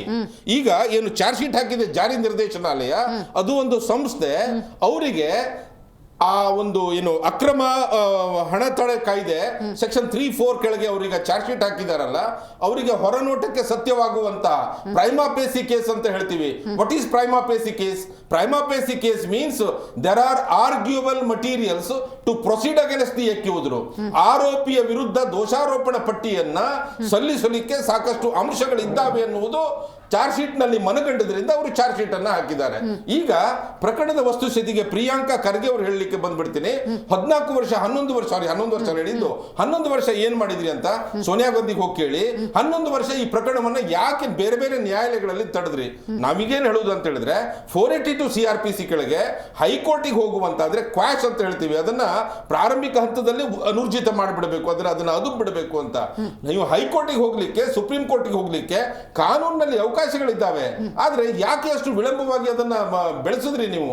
ಆದ್ರಿಂದ ಡಿಲೇ ಆಗಿದೆ ಬಿಟ್ರೆ ಇದು ಸರ್ಕಾರದಿಂದಲಾಗಲಿ ಅಥವಾ ಜಾರಿ ನಿರ್ದೇಶನದಿಂದಲಾಗಲಿ ತಡವಾಗಿರುವಂತದ್ದಲ್ಲ. ಪ್ರಿಯಾಂಕಾ ಖರ್ಗೆ ಅವರು ಕರ್ನಾಟಕದ ಜನರಿಗೆ ಸುಳ್ಳು ಹೇಳ್ತಾ ಇದ್ದಾರೆ. ಖರ್ಗೆ ಅವರೇ, ಇನ್ನು ಮುಂದೆ ನೀವು ಈ ಅರ್ಧ ಸತ್ಯ ಹೇಳುವುದನ್ನ ಬಿಡಬೇಕು. 11 ವರ್ಷ ಏನು ವಿಳಂಬ ಆಯ್ತಿ ಅಂತ ಹೇಳಿದ್ರಲ್ಲ, ಇದು ಬಿಜೆಪಿಯಿಂದ ಆಗಿರುವಂತ ವಿಳಂಬ ಅಲ್ಲ, ಜಾರಿ ನಿರ್ದೇಶನಾಲಯದಿಂದ ಆಗಿರುವಂತ ವಿಳಂಬ ಅಲ್ಲ, ಇದು ಕಾಂಗ್ರೆಸ್ ಪಕ್ಷ ನಿಮ್ಮದೇ ಆದಂತ ಉನ್ನತ ನಾಯಕರಿಂದ ಆಗಿರುವಂತ ವಿಳಂಬ. ಅದನ್ನ ಮನಗಾಣಬೇಕು. ನಿಮ್ಮ ಕಾಂಗ್ರೆಸ್ಸಿನ ಕಾನೂನು ಸಲಹೆಗಾರರನ್ನ ಈ ಕುರಿತು ಸಂಪರ್ಕಿಸಿ ನಾಡಿನ ಜನತೆಗೆ ಈ ರೀತಿ ಸುಳ್ಳು ಮಾಹಿತಿಯನ್ನು ಕೊಡುವುದನ್ನ ದಯವಿಟ್ಟು ಬಂದ್ ಮಾಡಿ ಅನ್ನುವಂತ ಮಾತನ್ನ ಹೇಳ್ತಾ ಇದ್ದೇನೆ. ಇಡಿ ಎಂಟ್ರಿ ನ್ಯಾಯಾಲಯದ ನಿರ್ದೇಶನದ ಮೇಲೆ ಈಗ ಇಡಿ ಎಂಟ್ರಿ ಯಾವಾಗ ಬರ್ತದೆ? ಬಹುಕೋಟಿ ರೂಪಾಯಿಯ ಹಣದ ಅವ್ಯವಹಾರ ನಡೆದಿರುವಂತ ಸಂದರ್ಭದಲ್ಲಿ ಈ ಇಡಿ ಅನ್ನುವಂಥದ್ದು ಅಥವಾ ಜಾರಿ ನಿರ್ದೇಶನಾಲಯ ಅಂತ ಹೇಳುವುದು, they are the special police. ಅವರಿಗೆ ಅದರಲ್ಲಿ ಪರಿಣತಿ ಇರ್ತದೆ. ಹಾಗಾಗಿ ಕಾನೂನಿನಲ್ಲಿ ಅವರಿಗೆ ಅದಕ್ಕೆ ಬರಲಿಕ್ಕೆ ಅವರಿಗೆ ಅವಕಾಶಗಳು ಇರ್ತವೆ. ಹಾಗಾಗಿ ಸಮಗ್ರವಾದಂತಹ ತನಿಖೆಗಳನ್ನು ಮಾಡಿದ್ರು. ಸೋನಿಯಾ ಗಾಂಧಿಗಾಗಲಿ ರಾಹುಲ್ ಗಾಂಧಿಗಾಗಲಿ ಸಾಕಷ್ಟು ಅವಕಾಶಗಳನ್ನು ಕೊಟ್ಟರು. ಅವಕಾಶಗಳನ್ನು ಕೊಟ್ಟು ಅವರು ಚಾರ್ಜ್ ಶೀಟ್ ಅನ್ನು ಹಾಕಿದ್ದಾರೆ. ಈಗ ಒಂದು ಮಾತನ್ನ ನಾಡಿನ ಜನರ ಮುಂದೆ ತೆರೆದಿಡ್ತೀನಿ. ಇದು ಏನು ಅಲ್ಲ, ಬಿಜೆಪಿ ಎಲ್ಲ ವಿರೋಧಿ ಪಕ್ಷಗಳನ್ನ ಹಣಿತಾ ಇದೆ ಅಂತ ನಾಳೆ ನಾಡಿನ ಜನ ಏನೋರು ತಪ್ಪು ತಿಳ್ಕೊಳ್ಬಾರ್ದು. 1937ರಲ್ಲಿ ನ್ಯಾಷನಲ್ ಹೆರಾಲ್ಡ್ ಎನ್ನುವಂತ ಒಂದು ಸಂಸ್ಥೆ ಪ್ರಾರಂಭ ಆಯಿತು. ನ್ಯಾಷನಲ್ ಹೆರಾಲ್ಡ್ ಎನ್ನುವಂತ ಪತ್ರಿಕೆಯನ್ನ ಪ್ರಾರಂಭ ಮಾಡಿದ್ರು. ಇದರ ಉದ್ದೇಶ ಏನು ಅಂತ ಹೇಳಿದ್ರೆ, ಸ್ವಾತಂತ್ರ್ಯದ ಪೂರ್ವದಲ್ಲಿ ಸ್ವಾತಂತ್ರ್ಯ ಪರವಾದಂತ ಅಭಿಪ್ರಾಯಗಳನ್ನ ಜನರ ಮಧ್ಯದಿಂದ ಮೂಡಿಬರಲಿಕ್ಕೆ ಈ ರೀತಿಯಂತ ಪತ್ರಿಕೆಗಳು, ಬ್ರಿಟಿಷ್ ಸರ್ಕಾರ ಇದ್ದಂತ ಸಂದರ್ಭದಲ್ಲಿ ನಮ್ಮ ಸ್ವಾತಂತ್ರ್ಯ ಹೋರಾಟಗಾರರ ಬಗ್ಗೆ, ಭಾರತೀಯರ ಬಗ್ಗೆ ಬ್ರಿಟಿಷ್ ಅಧಿಕಾರಿಗಳು, ಬ್ರಿಟಿಷ್ ಪತ್ರಿಕೋದ್ಯಮಿಗಳು ಎಲ್ಲಿ ಬರೀತಾರೆ? ನಮ್ಮ ಅಗೇನೆಸ್ಟ್ ಬರೀತಾರೆ. ಹಾಗಾಗಿ ನ್ಯಾಷನಲ್ ಹೆರಾಲ್ಡ್ ಅನ್ನುವಂತ ಒಳ್ಳೆ ಉದ್ದೇಶದಿಂದ ಪ್ರಾರಂಭವಾದಂತ ಪತ್ರಿಕೆ ಆಗ್ಲೂ ಸಹಿತ ಹಣ ಸಂಗ್ರಹ ಮಾಡುವಂತ ಸಂದರ್ಭದಲ್ಲಿ ವಲ್ಲಭಾಯ್ ಪಟೇಲ್ ರಂತವರೆಲ್ಲ ವಿರೋಧ ಮಾಡಿದ್ರು. ಇದ್ರ ಬಗ್ಗೆ ಸರಿಯಾದಂತ ಕಣ್ಣಿಟ್ಕೊಂಡಿರ್ಬೇಕು, ನೀವು ಹಣ ಸಂಗ್ರಹ ಮಾಡ್ತಾ ಇದ್ದೀರಿ ಅಂತ.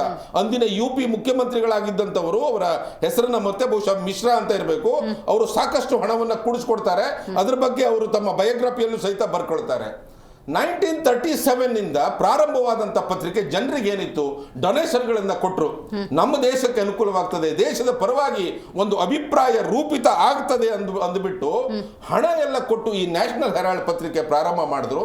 ಬರ್ತಾ ಬರ್ತಾ ಇದು ಭಾರತೀಯರ ಮುಖವಾಣಿ ಆಗ್ಲಿಲ್ಲ. ಬರ್ತಾ ಇದು ಏನಾಯ್ತು ಅಂತ ಹೇಳಿದ್ರೆ ಕಾಂಗ್ರೆಸ್ಸಿನ ಮುಖವಾಣಿ ಆಯ್ತು. ಹೋಗ್ಲಿ, ಕಾಂಗ್ರೆಸ್ಸಿನ ಮುಖವಾಣಿ ಆದ್ರೂ ಬೇಸರ ಇರಲಿಲ್ಲ. ಇದು ನೆಹರು ಕುಟುಂಬದ ನಂತರ ಗಾಂಧಿ ಕುಟುಂಬದ ಮುಖವಾಣಿ ಆಗ್ಲಿಕ್ಕೆ ಪ್ರಾರಂಭ ಆಯ್ತು. ಯಾವಾಗ ಪತ್ರಿಕೆಗಳನ್ನ ಓಡ್ತಾರೆ, ಯಾವಾಗ ಸುದ್ದಿ ಚಾನೆಲ್ಗಳಲ್ಲಿ ಸುದ್ದಿಗಳನ್ನ ನೋಡ್ತಾರೆ ಅಂತ ಹೇಳಿದ್ರೆ, ನೀವೇನ್ TRP ಅಂತ ಹೇಳ್ತೀರಲ್ಲ, ಯಾವಾಗ ನಿಮ್ಗೆ ಹೆಚ್ಚಾಗ್ತದೆ ಅಂತ ಹೇಳಿದ್ರೆ, ಜನಪರವಾದಂತ ಒಂದು ಧ್ವನಿಯನ್ನ ನೀವು ಮುಳುಗಿಸಿದಾಗ, ಜನರಿಗೆ ಇಷ್ಟವಾಗಿರುವಂತಹ ಏನು ಸುದ್ದಿಗಳನ್ನ ಕೊಟ್ಟಾಗ, ಜನರ ಕುಂದುಕೊರತೆಗಳನ್ನ ಈ ಒಂದು ವೇದಿಕೆ ಮುಖಾಂತರ ನೀವು ತೆರೆದಿಟ್ಟಾಗ ನಿಮ್ಮ ಟಿವಿಯನ್ನ ನೋಡ್ತಾರೆ, ಪತ್ರಿಕೆಗಳನ್ನ ಓದ್ತಾರೆ. ಆದ್ರೆ ಈ ಹೆರಾಲ್ಡ್ ಪೇಪರ್ ಏನ್ ಮಾಡ್ತು ಅಂತ ಹೇಳಿದ್ರೆ, ಗಾಂಧಿ ಕುಟುಂಬದ ಮುಖವಾಣಿ ಆಯ್ತು, ಗಾಂಧಿ ಕುಟುಂಬದ ಕರಪತ್ರ ಆಯ್ತು, ಹ್ಯಾಂಡ್ ಬಿಲ್ ಆಯ್ತು, ಜನ ತಿರಸ್ಕಾರ ಮಾಡ್ಲಿಕ್ಕೆ ಶುರು ಮಾಡಿದ್ರು. ಇದನ್ನು ಮಾಡಿದ್ರೋದ್ರ ಹಿಂದೂ ಸಹಿತ it is A double aged weapon. Sonia Gandhi ಮತ್ತು ರಾಹುಲ್ ಗಾಂಧಿಯವರ ತಂತ್ರ ಏನಿತ್ತು ಅಂದ್ರೆ, ಹೇಗಾದ್ರೂ ನ್ಯಾಷನಲ್ ಹೆರಾಲ್ಡ್ ಮುಚ್ಚಬೇಕು, ಅದರ ಸಂಪತ್ತುಗಳನ್ನೆಲ್ಲ ತಾವು ಲೂಟಿ ಹೊಡಿಬೇಕು ಅನ್ನುವಂತ ಇರಾದೆ ಇತ್ತು. 2008ರಲ್ಲಿ ಈ ಪತ್ರಿಕೆ ಏನಾಯ್ತು ಅಂತ ಹೇಳಿದ್ರೆ ಮುಚ್ಚಿಬಿಡ್ತು. ಮುಚ್ಚಿದಂತ ಸಂದರ್ಭದಲ್ಲಿ ಕಾಂಗ್ರೆಸ್ ಪಕ್ಷ ಹೆರಾಲ್ಡ್ ಪತ್ರಿಕೆಗೆ 90 ಕೋಟಿ ರೂಪಾಯಿ ಸಾಲ ಕೊಡ್ತದೆ. ಈಗ ನಮ್ದು ಒಂದು ಪ್ರಶ್ನೆ, ದೊಡ್ಡದಾದಂತ ಪ್ರಶ್ನೆ, ಒಂದು ರಾಜಕೀಯ ಪಕ್ಷ ಒಂದು ಸ್ವತಂತ್ರ ಸಂಸ್ಥೆಗೆ ಈ ರೀತಿ 90 ಕೋಟಿ ಸಾಲ ಕೊಡ್ಲಿಕ್ಕೆ ಆಗ್ತದ್ಯಾ? ಯಾವ ನಿಯಮದಡಿ ಕೊಟ್ಟಿರುವಂತದ್ದು ಸಾಲ? ಕಾಂಗ್ರೆಸ್ ಪಕ್ಷ ಬಡ್ಡಿ ವ್ಯವಹಾರ ಮಾಡಲಿಕ್ಕೆ ಕುಳಿತಂತ ಪಕ್ಷವೇ? ಕಾಂಗ್ರೆಸ್ ಪಕ್ಷ ಇನ್ನೊಬ್ಬರಿಗೆ ಸಾಲ ಕೊಡ್ಲಿಕ್ಕೆ ಇರುವಂತ ಪಕ್ಷವೇ? ನೀವು ಸಾಲ ಕೊಡ್ತೀರಿ ಅಂತ ಹೇಳಿದ್ರೆ ಸರ್ಕಾರದ ನಿಯಮದಲ್ಲಿ ಪರ್ಮಿಷನ್ ತಗೊಂಡಿದ್ದೀರಾ? ಯಾರು ಯಾವುದು ಬ್ಯಾಂಕ್ ಶುರು ಮಾಡಲಿಕ್ಕೆ, ಆರ್ಥಿಕ ಸಂಸ್ಥೆಗಳಿಂದ ಶುರು ಮಾಡಲಿಕ್ಕೆ ಸರ್ಕಾರದಿಂದ ಅನುಮತಿ ತೆಗೆದುಕೊಳ್ಬೇಕಾಗ್ತದೆ ಮೇಡಮ್. ಯಾವ ಅನುಮತಿ ತೆಗೆದುಕೊಳ್ಳದೆ 90 ಕೋಟಿ ಸಾಲ ಕೊಟ್ರಿ. ಆಯ್ತು, ಸಾಲ ಕೊಟ್ಟು ಆದ್ರೂ ಸಹಿತ ಪತ್ರಿಕೆ ಉದ್ಧಾರ ಆಗ್ಲಿಲ್ಲ. ಆಮೇಲೆ ಸೋನಿಯಾ ಗಾಂಧಿ, ರಾಹುಲ್ ಗಾಂಧಿ ಮತ್ತು ಅವರ ಶ್ಯಾಮ್ ಪಿತ್ರೋಡ ಇವರೆಲ್ಲ ಕೂಡಿ ಒಂದು ಟೀಮ್ ಮಾಡ್ಕೊಂಡು ಬಂದ್ರು. ಇನ್ನ 50 ಲಕ್ಷ ರೂಪಾಯಿ ನಿಮ್ಗೆ ಕೊಟ್ಬಿಡ್ತೀವಿ, ನೀವು ಇದನ್ನ ನಮಗೆ ಟ್ರಾನ್ಸ್ಫರ್ ಮಾಡಬೇಕು. ಯಂಗ್ ಇಂಡಿಯಾಕ್ಕೆ ಖಾಲಿ 50 ಲಕ್ಷ ರೂಪಾಯಿಗೆ ವ್ಯಾಲ್ಯೂಯೇಷನ್ 2000 ಕೋಟಿಗಿಂತ ಹೆಚ್ಚಿರುವಂತ ವ್ಯಾಲ್ಯೂಯೇಷನ್. ಅದು ಸರ್ಕಾರಿ ವ್ಯಾಲ್ಯೂಯೇಷನ್ 2000 ಕೋಟಿ. ಇನ್ನು ಮಾರ್ಕೆಟ್ ರೇಟಿಗೆ ಹೋದ್ರೆ ಇನ್ನೂ ಹೆಚ್ಚಾಗ್ತದೆ. 2000 ಕೋಟಿ ರೂಪಾಯಿಗಿಂತಲೂ ಹೆಚ್ಚಿರುವಂತಹ ಆ ಒಂದು ನ್ಯಾಷನಲ್ ಹೆರಾಲ್ಡ್ ಪ್ರಾಪರ್ಟಿಗಳನ್ನ ಈ ಯಂಗ್ ಇಂಡಿಯಾ ಅನ್ನುವಂತ ಒಂದು ಸಂಸ್ಥೆ ಮಾಡ್ಕೊಂಡಿದ್ರು. ಈ ಯಂಗ್ ಇಂಡಿಯಾ ಸಂಸ್ಥೆ ಅಂದ್ರೆ ಏನಪ್ಪಾ ಕೇಳಿದ್ರೆ, ನ್ಯಾಷನಲ್ ಹೆರಾಲ್ಡ್ ಆ ಆಸ್ತಿಗಳನ್ನ ಆಪೋಷಣ ಮಾಡ್ಕೊಳ್ಳಿಕ್ಕೆ, ಅದನ್ನ ತಿಂದು ಹಾಕ್ಲಿಕ್ಕೆ ಹುಟ್ಟಿರುವಂತ ಸಂಸ್ಥೆ. ಇವ್ರೇನ್ ಹೇಳಿದ್ರು, ನಾವು ದತ್ತಿ ಕೆಲಸಗಳನ್ನ ಮಾಡ್ತೀವಿ. ಈ ಯಂಗ್ ಇಂಡಿಯಾ ಅನ್ನುವಂತ ಒಂದು ಕಂಪನಿ ಯಾವ್ದಾದ್ರೂ ಜನರಿಗೆ ಹೆಲ್ಪ್ ಮಾಡಿರುವಂತ ಉದಾಹರಣೆಗಳನ್ನ ಒಂದು ತೋರಿಸಿ. ಏನೋ ಜನರಿಗೆ ಒಂದಿಷ್ಟು ಸಹಾಯ ಮಾಡಿದ್ವಿ, ಫ್ಲಡ್ ನಲ್ಲಿ, ಭೂಕಂಪದಲ್ಲಿ ತೊಂದರೆಗಳಾದವರಿಗೆ ಅವರ ಸಹಾಯಕ್ಕೆ ಮುಟ್ಟಿದ್ವಿ, SC/STಗಳು, ಬಡವರು ಅಥವಾ ದಮನಿತರ ಧ್ವನಿಯಾಗಿ ನಾವು ಅವರಿಗೆ ಹೆಲ್ಪ್ ಮಾಡಿದ್ವಿ. ಏನೂ ಇಲ್ಲ. 38% ಶೇರು ಸೋನಿಯಾ ಗಾಂಧಿದು, 38% ರಾಹುಲ್ ಗಾಂಧಿದು. ಈ ರೀತಿ ಮಾಡಿಕೊಂಡು ಏನ್ ಮಾಡಿದ್ರು ಅಂತ ಹೇಳಿದ್ರೆ, ಅದನ್ನ ಆ ನ್ಯಾಷನಲ್ ಹೆರಾಲ್ಡ್ ಪತ್ರಿಕೆಯನ್ನ ಹೆಚ್ಚಿನ ಶೇರ್ಗಳನ್ನ ಇವರೇ ಕೊಂಡ್ಕೊಬಿಟ್ರು. ಅಲ್ಲಿ ಏನಾಗಿತ್ತು, ಆಸ್ತಿ ಎಲ್ಲೆಲ್ಲಿತ್ತು ಅಂತ ಕೇಳಿದ್ರೆ, ದೆಹಲಿಯಲ್ಲಿತ್ತು, ಬಹಳ ಪ್ರಮುಖ ಒಂದು ಸ್ಥಳದಲ್ಲಿ, ಲಕ್ನೋದಲ್ಲಿತ್ತು, ಮುಂಬೈದಲ್ಲಿತ್ತು, ಭೂಪಾಲದಲ್ಲಿತ್ತು, ಪಾಟ್ನಾದಲ್ಲಿತ್ತು. ಇಷ್ಟೆಲ್ಲ ಆಸ್ತಿಗಳನ್ನ ಲೂಟಿ ಮಾಡಿದ್ರು. ನೋಡಿದ್ರೆ 2000 ಕೋಟಿ ರೂಪಾಯಿಗಳ ಆಸ್ತಿ. ಇದನ್ನ ನೋಡ್ಕೊಂಡು ಭಾರತೀಯ ಜನ ಸುಮ್ಮನೆ ಕೂತ್ಕೊಳ್ಬೇಕಾ? ನೋಡ್ರಿ, ಖಾಲಿ 50 ಲಕ್ಷ ರೂಪಾಯಿ ಕೊಟ್ಟು ಅಂದಿನ ಸ್ವಾತಂತ್ರ್ಯ ಯೋಧರು ಕೂಡಿಸಿರುವಂತ ಹಣದಿಂದ ಶುರುವಾದಂತ ಒಂದು ಸಂಸ್ಥೆ ಭಾರತದ ಸುದ್ದಿ ಸಂಸ್ಥೆಗಳಿಗೆ ನಿಶಾನೆ ಆಗಿರಬೇಕಾಗಿತ್ತು. ಬಹಳ ಹೆಮ್ಮೆಯಾಗಿರ್ಬೇಕಾಗಿತ್ತು. ನ್ಯಾಷನಲ್ ಹೆರಾಲ್ಡ್ ಅಂತ ಹೇಳಿದ್ರೆ ಸ್ವಾತಂತ್ರ್ಯ ಯೋಧರ ಸುದ್ದಿಗಳನ್ನ ಪ್ರಕಟ ಮಾಡಿರುವಂತ ಸಂಸ್ಥೆ, ನಾವೆಲ್ಲ ಹೆಮ್ಮೆ ಪಡುವಂಗಿತ್ತು. ಆದ್ರೆ ಬರ್ತಾ ಬರ್ತಾ ನೆಹರು ಮುಖವಾಣಿ ಆಯ್ತು, ಆಮೇಲೆ ಗಾಂಧಿ ಕುಟುಂಬ, ಇಂದಿರಾ ಗಾಂಧಿ ಅವರ ಮುಖವಾಣಿ ಆಯ್ತು, ನಂತರ ಈ ರಾಹುಲ್ ಗಾಂಧಿ, ಸೋನಿಯಾ ಗಾಂಧಿ ಕಾಲದಲ್ಲಿ ಸತ್ತೋಯ್ತು. ಸಾಯಿಸಬೇಕಂತಾನೆ ಅದನ್ನ ಸಾಯಿಸಿದ್ದಾರೆ.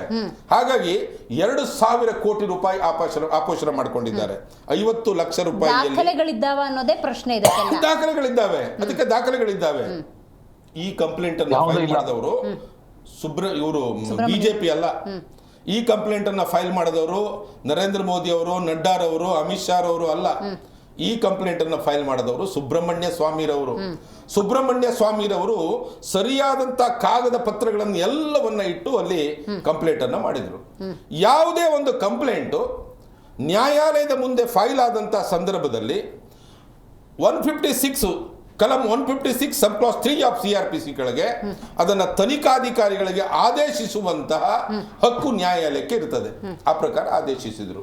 ಹೀಗೆ ಆದೇಶಿಸುವಂತಹ ಸಂದರ್ಭದಲ್ಲಿ ನ್ಯಾಯಾಲಯ ಯಾವಾಗಲೂ ಏನ್ ಮಾಡ್ತದೆ ಅಂತ ಹೇಳಿದ್ರೆ, is there any prima facie case ಅಂತ ನೋಡ್ಬಿಟ್ಟು ಕೋರ್ಟು ಕಗ್ನಿಜನ್ಸ್ ಅನ್ನ ತೆಗೆದುಕೊಳ್ತದೆ. ಸಂಜ್ಞೇಯತೆ, ನನ್ನ ಗಮನದಲ್ಲಿ ಬಂತು, ಈ ಕಾಗದ ಪತ್ರಗಳನ್ನೆಲ್ಲ ನಾನು ಪರಿಶೀಲಿಸಿದೆ, ಇದು ನನ್ನ ಗಮನದಲ್ಲಿದೆ ಈಗ, ಅಂದ್ರೆ ನಾನು ಈ ಕಂಪ್ಲೇಂಟ್ ನಲ್ಲಿ ಏನೋ ಹುರುಳಿದೆ ಅಂದ್ಬಿಟ್ಟು ತನಿಖೆಗೆ ಹಾಕ್ತು. ತನಿಖೆಗೆ ಹಾಕಿದ್ದನ್ನೇ ನೀವು ಚಾಲೆಂಜ್ ಮಾಡಿದ್ರಿ, ಕ್ವಾಶಿಗೆ ಹೋದ್ರಿ, ಎಲ್ಲೂ ನಿಮ್ಮ ಆಟ ನಡೀಲಿಲ್ಲ. ಒಂದು ವೇಳೆ ಆ ಕಂಪ್ಲೇಂಟ್ ಪ್ರಿಯಾಂಕಾ ಖರ್ಗೆ ಅವರೇ, ಒಂದು ವೇಳೆ ಸುಬ್ರಹ್ಮಣ್ಯ ಸ್ವಾಮಿರವರು ಕೊಟ್ಟಂತ ಕಂಪ್ಲೇಂಟ್ ಸುಳ್ಳಾಗಿದ್ರೆ ನಿಮ್ಗೆ ನ್ಯಾಯಾಲಯದ ಮೇಲೆ ವಿಶ್ವಾಸ ಅಂತ ಹೇಳ್ತೀರಲ್ಲ, high court and supreme court could have passed the proceedings. ದೂರುದಾರರು ಕೊಟ್ಟಂತಹ ದಾಖಲೆಗಳು, ದೂರುದಾರರು ಕೊಟ್ಟಂತಹ ದೂರಿನಲ್ಲೂ ವ್ಯತ್ಯಾಸ ಇದ್ರೆ ನ್ಯಾಯಾಲಯ ದೂರುದಾರನ ಮೇಲೂ ಕೂಡ ಕ್ರಮ ತಗೊಳ್ಳೋ ಅವಕಾಶ ಇದೆ. ಅಲ್ಲ, ಅದು ಮಾಡ್ತದೆ. ದೂರುದಾರರನ್ನು ಸಹಿತ ಪಾಟಿದಾರರನ್ನಾಗಿ ಮಾಡಲಾಗಿರುತ್ತದೆ ಅದರೊಳಗೆ. ಇಲ್ಲಿ ಸುಪ್ರೀಂ ಕೋರ್ಟಿಗೆ ಅಥವಾ ದೆಹಲಿ ಹೈಕೋರ್ಟಿಗೆ, ಹೌದಪ್ಪ ಸೋನಿಯಾ ಗಾಂಧಿ ಮತ್ತು ರಾಹುಲ್ ಗಾಂಧಿ ಹೇಳಿರುವಂತ ಮಾತಿನಲ್ಲಿ ಸತ್ಯ ಇದೆ ಅಂತ ಕಂಡು ಬಂದ್ರೆ ಸುಪ್ರೀಂ ಕೋರ್ಟ್ ಏನ್ ಮಾಡ್ತಿತ್ತು, ಅಲ್ಲೇ ಅದನ್ನ ಕ್ವಾಶ್ ಮಾಡ್ತಿತ್ತು. ಯಾಕೆ ಮಾಡ್ಲಿಲ್ಲ ಅಂತ ಹೇಳಿದ್ರೆ, ಸುಪ್ರೀಂ ಕೋರ್ಟಿನ ಅಭಿಪ್ರಾಯ ಏನಂತ ಹೇಳಿದ್ರೆ, there are arguable materials Okay, to proceed against the accused. ಆರೋಪಿಗಳ ಮೇಲೆ ತನಿಖೆ ಮಾಡಲಿಕ್ಕೆ ಸರಿಯಾದಂತ ಪ್ರಕರಣ ಇದೆ ಅಂತ ಹೇಳಿದ್ದು ಸುಪ್ರೀಂ ಕೋರ್ಟ್ ನ ಒಪಿನಿಯನ್ ಆಗಿತ್ತು. Got it. ಹಾಗಂತ ಸುಪ್ರೀಂ ಕೋರ್ಟ್ ಒಂದು ರಿಲೀಫ್ ಕೊಟ್ಟಿದೆ ಸೋನಿಯಾ ಗಾಂಧಿಗೆ, ರಾಹುಲ್ ಗಾಂಧಿಗೆ ಪರ್ಸನಲ್ ಅಟೆಂಡೆನ್ಸ್ ನಿಂದ ವಿನಾಯಿತಿ ಕೊಟ್ಟಿದೆ. ಆ ವಿನಾಯಿತಿಯನ್ನ ನೀವು ತಗೊಂಡಿದ್ರಿ. ಪ್ರಿಯಾಂಕಾ ಖರ್ಗೆ ಅವರೇ, ಈ ವಿನಾಯಿತಿ ಯಾಕೆ ತಗೊಂಡಿದ್ರಿ ಅಂತ ಕೇಳಿ. Everybody is equal before the ಲಾ. ಪ್ರತಿಯೊಬ್ಬರು ಸಹಿತ ಕಾನೂನಿನ ಮುಂದೆ ಸಮಾನರಾಗಿರ್ತಾರೆ. ಎಲ್ಲೋ ಒಂದು ಪೆಟಿ ಕೇಸ್ನವನ್ನು ಮಾಡಿದವನನ್ನ ನ್ಯಾಯಾಲಯದ ಮುಂದೆ ತಂದು ನಿಲ್ಲಿಸ್ತೀರಲ್ಲ ನೀವು. ನಿಮ್ಮ ಸೋನಿಯಾ ಗಾಂಧಿಗೆ, ರಾಹುಲ್ ಗಾಂಧಿಗೆ ನ್ಯಾಯಾಲಯದ ಮುಂದೆ ಹಾಜರಾಗಲಿಕ್ಕೆ ಏನ್ ಸಮಸ್ಯೆ? Got it sir. ಶರವಣ ಅವರೇ, ನಾಗರಾಜ್ ನಾಯ್ಕ ಅವ್ರು ಮಾತಾಡಿದ್ದನ್ನು ನೀವು ಕೇಳಿಸ್ಕೊಂಡಿದ್ದೀರಿ. ನಿಮ್ಮ ಆರ್ಗ್ಯುಮೆಂಟ್ ಏನ್ ಹೇಳೋದಕ್ಕೆ ಬಯಸ್ತೀರಿ? Last reaction. ಮೇಡಮ್, ಅವರು ಬಹಳಷ್ಟು ಸಮಾಜಕ್ಕೆ ತಪ್ಪು ಸಂದೇಶವನ್ನ ಕೊಡ್ತಾ ಇದ್ರು. ಅಂದ್ರೆ ಅಡ್ವೊಕೇಟ್ ಆಗಿ ಏನಂತ ಹೇಳ್ಬಿಡಿ ಸ್ವಾಮಿ, ತಪ್ಪು ಸಂದೇಶ ಅಂತ ಹೇಳಿದ್ರಾಗದಲ್ಲ, ಏನಂತ ಹೇಳ್ಬೇಕು ನಾವು? ಒಂದು ಅಡ್ವೊಕೇಟ್ ಆಗಿ ಅವ್ರು ಮಾತಾಡಕ್ ಹೋಗಿಲ್ಲ. ಯಾಕಂತ ಹೇಳಿದ್ರೆ ಅವರೇ ಹೇಳಿದ್ರು, ನೀವು ಆತರ ತುಂಬಾ ನ್ಯಾಯಯುತವಾಗಿದ್ರೆ ನೀವ್ ಯಾಕೆ ಕೋರ್ಟ್ ಅಲ್ಲಿ ಬಂದು ನೀವ್ ಯಾಕೆ ಸ್ಟೇ ಕೇಳಿದ್ರಿ, ನೀವ್ ಯಾಕೆ ಅದನ್ನ ಮಾಡಿದ್ರಿ ಅಂತ. ತಮ್ಮಲ್ಲೇ ತಮ್ಮ ಯಡಿಯೂರಪ್ಪ ಅವ್ರ ಮೇಲೆ ಪೋಸ್ಕೋ ಕೇಸ್ ಇದೆ, ಅವ್ರು ಯಾಕೆ ಬಂದು ಬೇಲ್ ಅಪ್ಲೈ ಮಾಡಿದ್ರು? ನ್ಯಾಯವಾಗಿದ್ರೆ ಅವ್ರು ಇದು ಮಾಡ್ಬೇಕಾಯ್ತು, ಫೇಸ್ ಮಾಡ್ಬೇಕಾಯ್ತು. ಯಾಕೆ ಫೇಸ್ ಮಾಡಿಲ್ಲ? ದಯವಿಟ್ಟು ಕಾನೂನಲ್ಲಿ ಇರ್ತಕ್ಕಂಥ ಸೌಲಭ್ಯಗಳನ್ನ ಎಲ್ಲರೂ ಬಳಕೆ ಮಾಡಬಹುದು. ಪ್ರಿಯಾಂಕಾ ಖರ್ಗೆ ಅವರು ಹೇಳಿದ್ರು 11 ವರ್ಷ ಯಾಕಾಯ್ತು ಅಂತ ಕೇಳಿದಾಗ ಅದಕ್ಕೆ ನಾನು ಕಾರಣ ಕೊಟ್ಟಿದ್ದೀನಿ. ನಾನು ಪ್ರಾರಂಭದಲ್ಲಿ ಹೇಳಿದ್ದೀನಿ, 482 ಒಳಗೆ ಹಾಕುವಂತ ಅವಶ್ಯಕತೆ ಇಲ್ಲ ಅಂತ ಹೇಳಿಲ್ಲ. That is their right, let them try. ನನ್ನ ರೈಟ್ಸ್ ನಾನು ಕ್ಲೈಮ್ ಮಾಡ್ತಾ ಇದ್ದೀನಿ, ಹಾಗಾಗಿ ಅದೇನ್ ತಪ್ಪಲ್ಲ ಅದು. Okay, got it, got it. ಆದ್ರೆ ಶರವಣ ಅವರೇ, ಪ್ರಶ್ನೆಗೆ ಪ್ರಶ್ನೆಯೇ ಉತ್ತರ ಅಲ್ಲ. ಕಾಂಗ್ರೆಸ್ನ ಹಗರಣಗಳ ಬಗ್ಗೆ ಉಲ್ಲೇಖ ಮಾಡಿದಾಗ ಬಿಜೆಪಿಲಿ ಎಷ್ಟು ಹಗರಣ ಇದೆ ಗೊತ್ತಾ, JDS ಏನಾಯ್ತು ಗೊತ್ತಾ, AAP ಏನಾಯ್ತು ಗೊತ್ತಾ ಅನ್ನೋದು ಉತ್ತರ ಅಲ್ಲ. ನೀವ್ ಈ ಕೇಸನ್ನ ಹೆಂಗ್ ಹ್ಯಾಂಡಲ್ ಮಾಡ್ತೀರಿ ಅನ್ನೋದು ಬೇಕು ನನಗೆ. ನಾನು ಅದನ್ನ ಹೇಳ್ತಾ ಇಲ್ಲ, ನಾನು ಹೇಳ್ತಾ ಇರೋದು ಅಲ್ಲೂ ಸಹ ನೀವು ಕಾನೂನನ್ನ ಬಳಕೆ ಮಾಡಿ, ಅದನ್ನೇ ನಾವು ಬಳಕೆ ಮಾಡಿ. ಅಂದ್ರೆ ಇಲ್ಲೆಲ್ಲೂ ಮುಚ್ಚಾಕೋ ಕೆಲಸ ಅಲ್ಲ, ಕಾನೂನಲ್ಲಿ ಫೈಟ್ ಮಾಡೋದಕ್ಕೆ ಇರ್ತಕ್ಕಂಥ ಅಸ್ತ್ರಗಳನ್ನ ನಾವು ತಗೊಳ್ತಾ ಇದೀವಿ. ನಮ್ಮ ಪ್ರಕಾರ ನಾವು ಯಾವ ತಪ್ಪು ಮಾಡಿಲ್ಲ, ಹಾಗಾಗಿ ನಾವು ಅದನ್ನ ತಿರಸ್ಕಾರ ಮಾಡ್ತಾ ಇದೀವಿ. ಸತ್ಯ. Right right, got it. Ravish ಅವರೇ, ಮೇಡಮ್, ಏನಂದ್ರೆ ಬಿಜೆಪಿ ಏನಕ್ಕೆ ಸ್ವಜನ ಪಕ್ಷಪಾತ ಮಾಡ್ತಾ ಇದ್ದಾರೆ ನಾನೊಂದು ಉದಾಹರಣೆ ಕೊಡ್ತೀನಿ. ಈಗ ಮೊನ್ನೆ ಯತ್ನಾಳ್ ಅವರು ಯಡಿಯೂರಪ್ಪ ಸಾಹೇಬ್ರ ಮೇಲೆ ಏನೇನು ಆರೋಪ ಮಾಡೋ 2,000 ಕೋಟಿ ಕೊಟ್ಟು ಅವರು ಮುಖ್ಯಮಂತ್ರಿ ಆಗಿದ್ದಾರೆ ಅಂತ ಹೇಳಿದ್ರು. ಅದ್ರ ಬಗ್ಗೆ ಇವರು ಇಡಿ ಚಕಾರ ಎತ್ತಿಲ್ಲ. ಇರಿ ನಾನು ಕಂಪ್ಲೇಂಟ್ ಮಾಡಿ ದಯವಿಟ್ಟು ವಿಷಯ ಹೇಳ್ತೀನಿ. ಆಮೇಲೆ ಇವ್ರ ಬಗ್ಗೆ ಯಾರು ಸಿದ್ದರಾಮಯ್ಯ ಅವ್ರ ಬಗ್ಗೆ ಯಾರೋ 3rd ಪರ್ಸನ್ ಕೊಟ್ಟಿದ ತಕ್ಷಣ ಇಮಿಡಿಯೇಟ್ ಆಗಿ ತಗೊಂಡ್ರು. ಮತ್ತೆ ಇವ್ರು ಹೇಳಿದ್ರು ಡೆಕ್ಕನ್ ಹೆರಾಲ್ಡ್ ನ್ಯಾಷನಲ್ ಹೆರಾಲ್ಡ್ ಬಗ್ಗೆ ಹೇಳ್ತಾ ಇದ್ರು.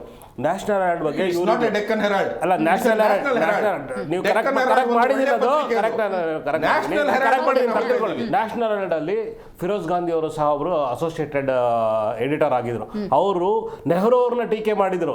ಇವ್ರು ಹೇಳ್ತಾ ಇದ್ರು ಬರೀ ಅದು ನೆಹರು ಗಾಂಧಿ ಅವ್ರ ಕುಟುಂಬಕ್ಕೆ ಸೀಮಿತ ಆಗಿರಲಿಲ್ಲ ಅವಾಗ.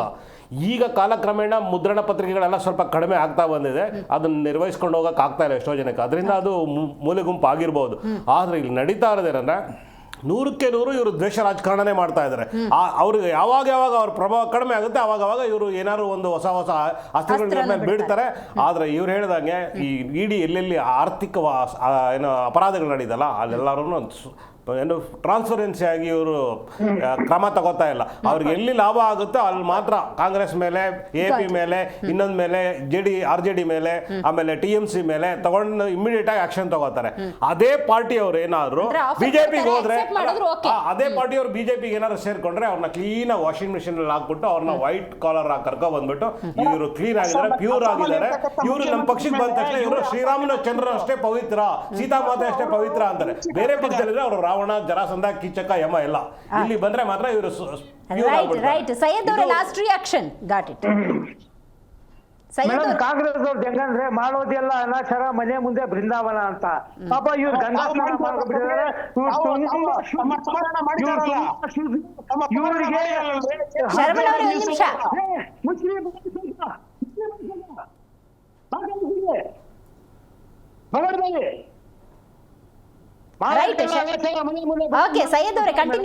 ಇವರು ತುಂಬಾ ಶುದ್ಧ.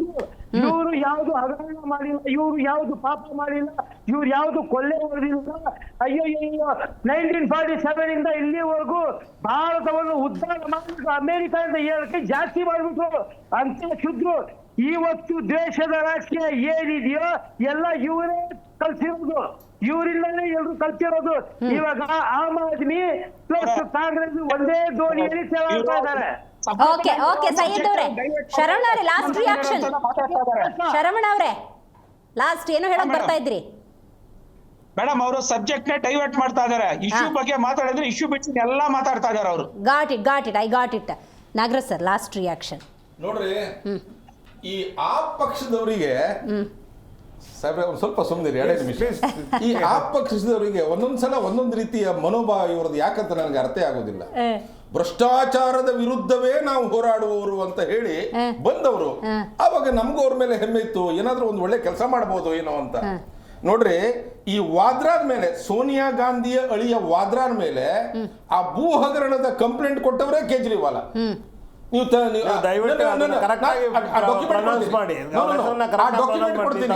ಡಾಕ್ಯುಮೆಂಟ್ ಕೊಡ್ತೀನಿ. ನ್ಯಾಷನಲ್ ಹೆರಾಲ್ಡ್ ಪತ್ರಿಕೆಯ ಅವ್ಯವಹಾರದ ಬಗ್ಗೆ ಈ ಕೇಜ್ರಿವಾಲ್ರು ಸಹಿತ ಧ್ವನಿಗೂಡಿಸಿದ್ದಾರೆ. ಬಹುಶಃ ಕೇಜ್ರಿವಾಲ್ರು ಈಗ ಪಾತ್ರ ಬದಲು ಮಾಡಿರಬಹುದು, ಆದ್ರೆ ಆಗ ಧ್ವನಿಗೂಡಿಸಿದ್ದ ಹೌದು. ನಾನೇನ್ ಹೇಳ್ತೀನಿ ಅಂತ ಹೇಳಿದ್ರೆ, ದೇಶದಲ್ಲಿ ಯಾವುದಾದ್ರೂ ಅಕ್ರಮಗಳು ನಡೆದಾಗ ಕಾನೂನಿನಲ್ಲಿ ನಾವು ಪ್ರಶ್ನೆ ಮಾಡಿದ್ದೀವಿ. All of a sudden Rahul ಗಾಂಧಿನೂ ಸೋನಿಯಾ ಗಾಂಧಿನ ತಂದು ಜೈಲಿಗೆ ಹಾಕಿದೀವ ನಾವು? ಇಲ್ಲ. ಕಾನೂನಲ್ಲಿ ತೇಜೋವಧೆಗೆ ಒಂದು ಅವಕಾಶ ಸಾಕು. ಇಂತ ಅವಕಾಶವನ್ನು ಚೆನ್ನಾಗಿ ಬಳಸ್ಕೊಳ್ಳುತ್ತೆ. ವಿಚಾರಣೆ ಇರ್ಬೋದು, ಕಸ್ಟಡಿಗೆ ತಗೊಳ್ಳೋದಿರ್ಬೋದು, ಸ್ಟೇಟ್ಮೆಂಟ್ 100 ಸರಿ ಬ್ಯಾಕ್ ಫುಟ್ ತಗೊಂಡಿರೋ ಉದಾಹರಣೆಗಳಿದೆ ಬಿಜೆಪಿ ಅವರು. Let me complete sir. Private complaint ಆಯ್ತು, ತನಿಖೆಗೆ ರೆಫರ್ ಆಯ್ತು, ಇನ್ವೆಸ್ಟಿಗೇಷನ್ಗೆ ನೋಟಿಸ್ ಕೊಟ್ಟರು, ಕರೆದ್ರು, ಏನಪ್ಪ ನಿಮ್ ಸಮಾಚಾರ ಅಂತ ಹೇಳಿದ್ರು, ಪ್ರೈಮಾಪೇಸಿ ಮಟೀರಿಯಲ್ ಕಂಡು ಬಂತು, ಚಾರ್ಜ್ ಶೀಟ್ ಹಾಕಿದ್ರು. ಈಗ ಚಾರ್ಜ್ ಶೀಟ್ ಆದ್ಮೇಲೆ ಅವರು ಅಲ್ಲಿ ಇನ್ ಬಿಟ್ವೀನ್ ಬೇಲ್ ತಗೊಂಡ್ರು ಅವರು. ನಾವು ಇದಕ್ಕಿಂತ ಮೊದಲೇ ಅವ್ರನ್ನ ಅರೆಸ್ಟ್ ಮಾಡಬಹುದಿತ್ತು. ನಾವು ಏನ್ ಹೇಳ್ತೀವಿ ಸರ್ ಮೇಡಮ್, ಒಂದು ಕಾನೂನು ಆಮ್ ಆದ್ಮಿ ಅವರು ಮೋದಿ ಅವರನ್ನ ಟೀಕಿಸುವ ಬೇರೆ ಯಾರು ಟೀಕಿಸಿಲ್ಲ. ಅದಕ್ಕೆ ಕೊಟ್ಟಿರೋ ಒಂದು ಶಿಕ್ಷೆ ಏನು? ಆಮ್ ಆದ್ಮಿ ಅವರು ಪ್ರತಿಯೊಂದು ಕ್ಷಣದಲ್ಲೂ ನರೇಂದ್ರ ಮೋದಿ ಅವರಿರ್ಬೋದು, ಬಿಜೆಪಿ ಅವರ ತಕ್ಷಣಕ್ಕೆ ಎಲ್ಲಾ ವಿಷಯಗಳನ್ನು ತುಂಬಾ ಕಠಿಣ ಪದಗಳಿಂದ ಕಳಿಸಿರೋದಕ್ಕೆ ನಮ್ಮ ಪಕ್ಷದ ಮುಖಂಡರನ್ನ ಉದ್ದೇಶಪೂರ್ವಕ ದ್ವೇಷದಿಂದ ಹಾಕಿದ್ರೆ ಅದರಲ್ಲಿ ಸತ್ಯ ಇರಲಿಲ್ಲ. ಒಬ್ರು ಕಾನೂನು ಲೀಗಲ್ ಡೆತ್ ಅಂತ ಹೇಳಿ, ನಾನು ಸಾಯ್ಲಿಕ್ಕೆ ಸಿದ್ಧನಿದ್ದೇನೆ, ಆದ್ರೂ ಕಾನೂನುಬದ್ಧ ಸಾವನ್ನ ಕೊಡಬೇಕು. ನಾವು ಮನಸ್ಸು ಮಾಡಿದ್ರೆ ಅವ್ರ ಮೇಲೆ ಕ್ರಮಗಳನ್ನ ಕೈಗೊಳ್ಳಬಹುದಿತ್ತು ಇಮಿಡಿಯೇಟ್ಲಿ. ಕೂಡ send them to jail. But ಅದ್ರ ಬದಲು ನಾವೇನ್ ಮಾಡಿದ್ವಿ ಅಂತ ಹೇಳಿದ್ರೆ ಕಾನೂನಲ್ಲಿ ಅವಕಾಶಗಳನ್ನು ಕೊಡ್ತೀವಿ. ಈಗ ಚಾರ್ಜ್ ಶೀಟ್ ಹಾಕಿದ್ದಾರೆ, ನೀವು ಫೇಸ್ ಮಾಡಿ. ಸೋನಿಯಾ ಗಾಂಧಿ ಅವ್ಯವಹಾರಗಳ ಬಗ್ಗೆ ಇಡಿ ಏನು ಮಾತಾಡಲ್ಲ. ಸೋನಿಯಾ ಗಾಂಧಿ ಮೇಲೆ, ರಾಹುಲ್ ಗಾಂಧಿ ಮೇಲೆ ಚಾರ್ಜ್ ಶೀಟ್ ಹಾಕಿದ ಕೂಡಲೇ ನಾಡಿನಾದ್ಯಂತ ಪ್ರತಿಭಟಿಸ್ತೀವಿ ಅಂತ ಹೇಳಿದ್ರೆ, ನನ್ನ ಪ್ರಶ್ನೆ ಪ್ರಿಯಾಂಕಾ ಖರ್ಗೆ ಅವರಿಗೆ, ಸೋನಿಯಾ ಗಾಂಧಿ ಮತ್ತು Rahul Gandhi whether they are above the law? ಅಲ್ಲವೇ ಅಲ್ಲ. Everybody is equal before the law. Everybody is equal. Let them face the consequences. Let them face the trial. Wind up. Okay, got it. ಕಾರ್ಯಕ್ರಮದಲ್ಲಿ ನಾಗರಾಜ್ ನಾಯ್ಕ ಅವರು, ರವೀಶ್ ದಾಸಪ್ಪ ಅವರು, ಶರವಣ ಅವರು, ಸೈಯದ್ ತಹಸೀನ್ ಅವರು ಭಾಗಿಯಾಗಿದ್ದಕ್ಕಾಗಿ ಧನ್ಯವಾದಗಳು. ಒಟ್ಟಾರೆ ನ್ಯಾಷನಲ್ ಹೆರಾಲ್ಡ್ ಪತ್ರಿಕೆಗೆ ಸಂಬಂಧಪಟ್ಟಂತೆ ಆಗಿರುವಂತಹ ಹಗರಣ, ಇಟ್ ಈಸ್ ಅಬೌಟ್ ವ್ಯಾಲ್ಯುವೇಷನ್ ಅಂತ ನೋಡೋದಾದರೆ 2,000 ಕೋಟಿ ಸರ್ಕಾರದ ವಿಚಾರದಲ್ಲಿ ನಾವು ನೋಡ್ತಾ ಹೋಗೋದಾದರೆ, ಇಲ್ಲಾಗಿರುವಂಥ ಹಗರಣಕ್ಕೆ ಸಂಬಂಧಪಟ್ಟಂತೆ ಚಾರ್ಜ್ ಶೀಟ್ ಕೂಡ ಸಲ್ಲಿಕೆಯಾಗಿದೆ. ನ್ಯಾಯಾಲಯದ ಆದೇಶದ ಮೇರೆಗೆ ಸತ್ಯಾಸತ್ಯತೆ ಗೊತ್ತಾಗಬೇಕು ಅಂತ ಹೇಳಿದ್ರೆ ತನಿಖೆ ಅನ್ನೋದಾಗಬೇಕು. ತನಿಖೆ ಮತ್ತೆ ನ್ಯಾಯಾಲಯಕ್ಕೆ ಹೋಗುತ್ತೆ. ಆ ರಿಪೋರ್ಟ್ ಆ ನಂತರವೇ ಎಲ್ಲದಕ್ಕೂ ಉತ್ತರ ಸಿಗಲಿದೆ. ಕಾಲುವೆ ಇದಕ್ಕೆ ಉತ್ತರ ಕೊಡುತ್ತೆ ಅಂತ ಹೇಳ್ತೀವಿ. ಇವತ್ತಿನ ಕಾರ್ಯಕ್ರಮವನ್ನು ಮುಗಿಸೋಣ. ನೋಡ್ತಾ ಇರಿ ಜಿ ಕನ್ನಡ ನ್ಯೂಸ್, ಸತ್ಯವೇ ಸುದ್ದಿಯ ಜೀವಾಳ.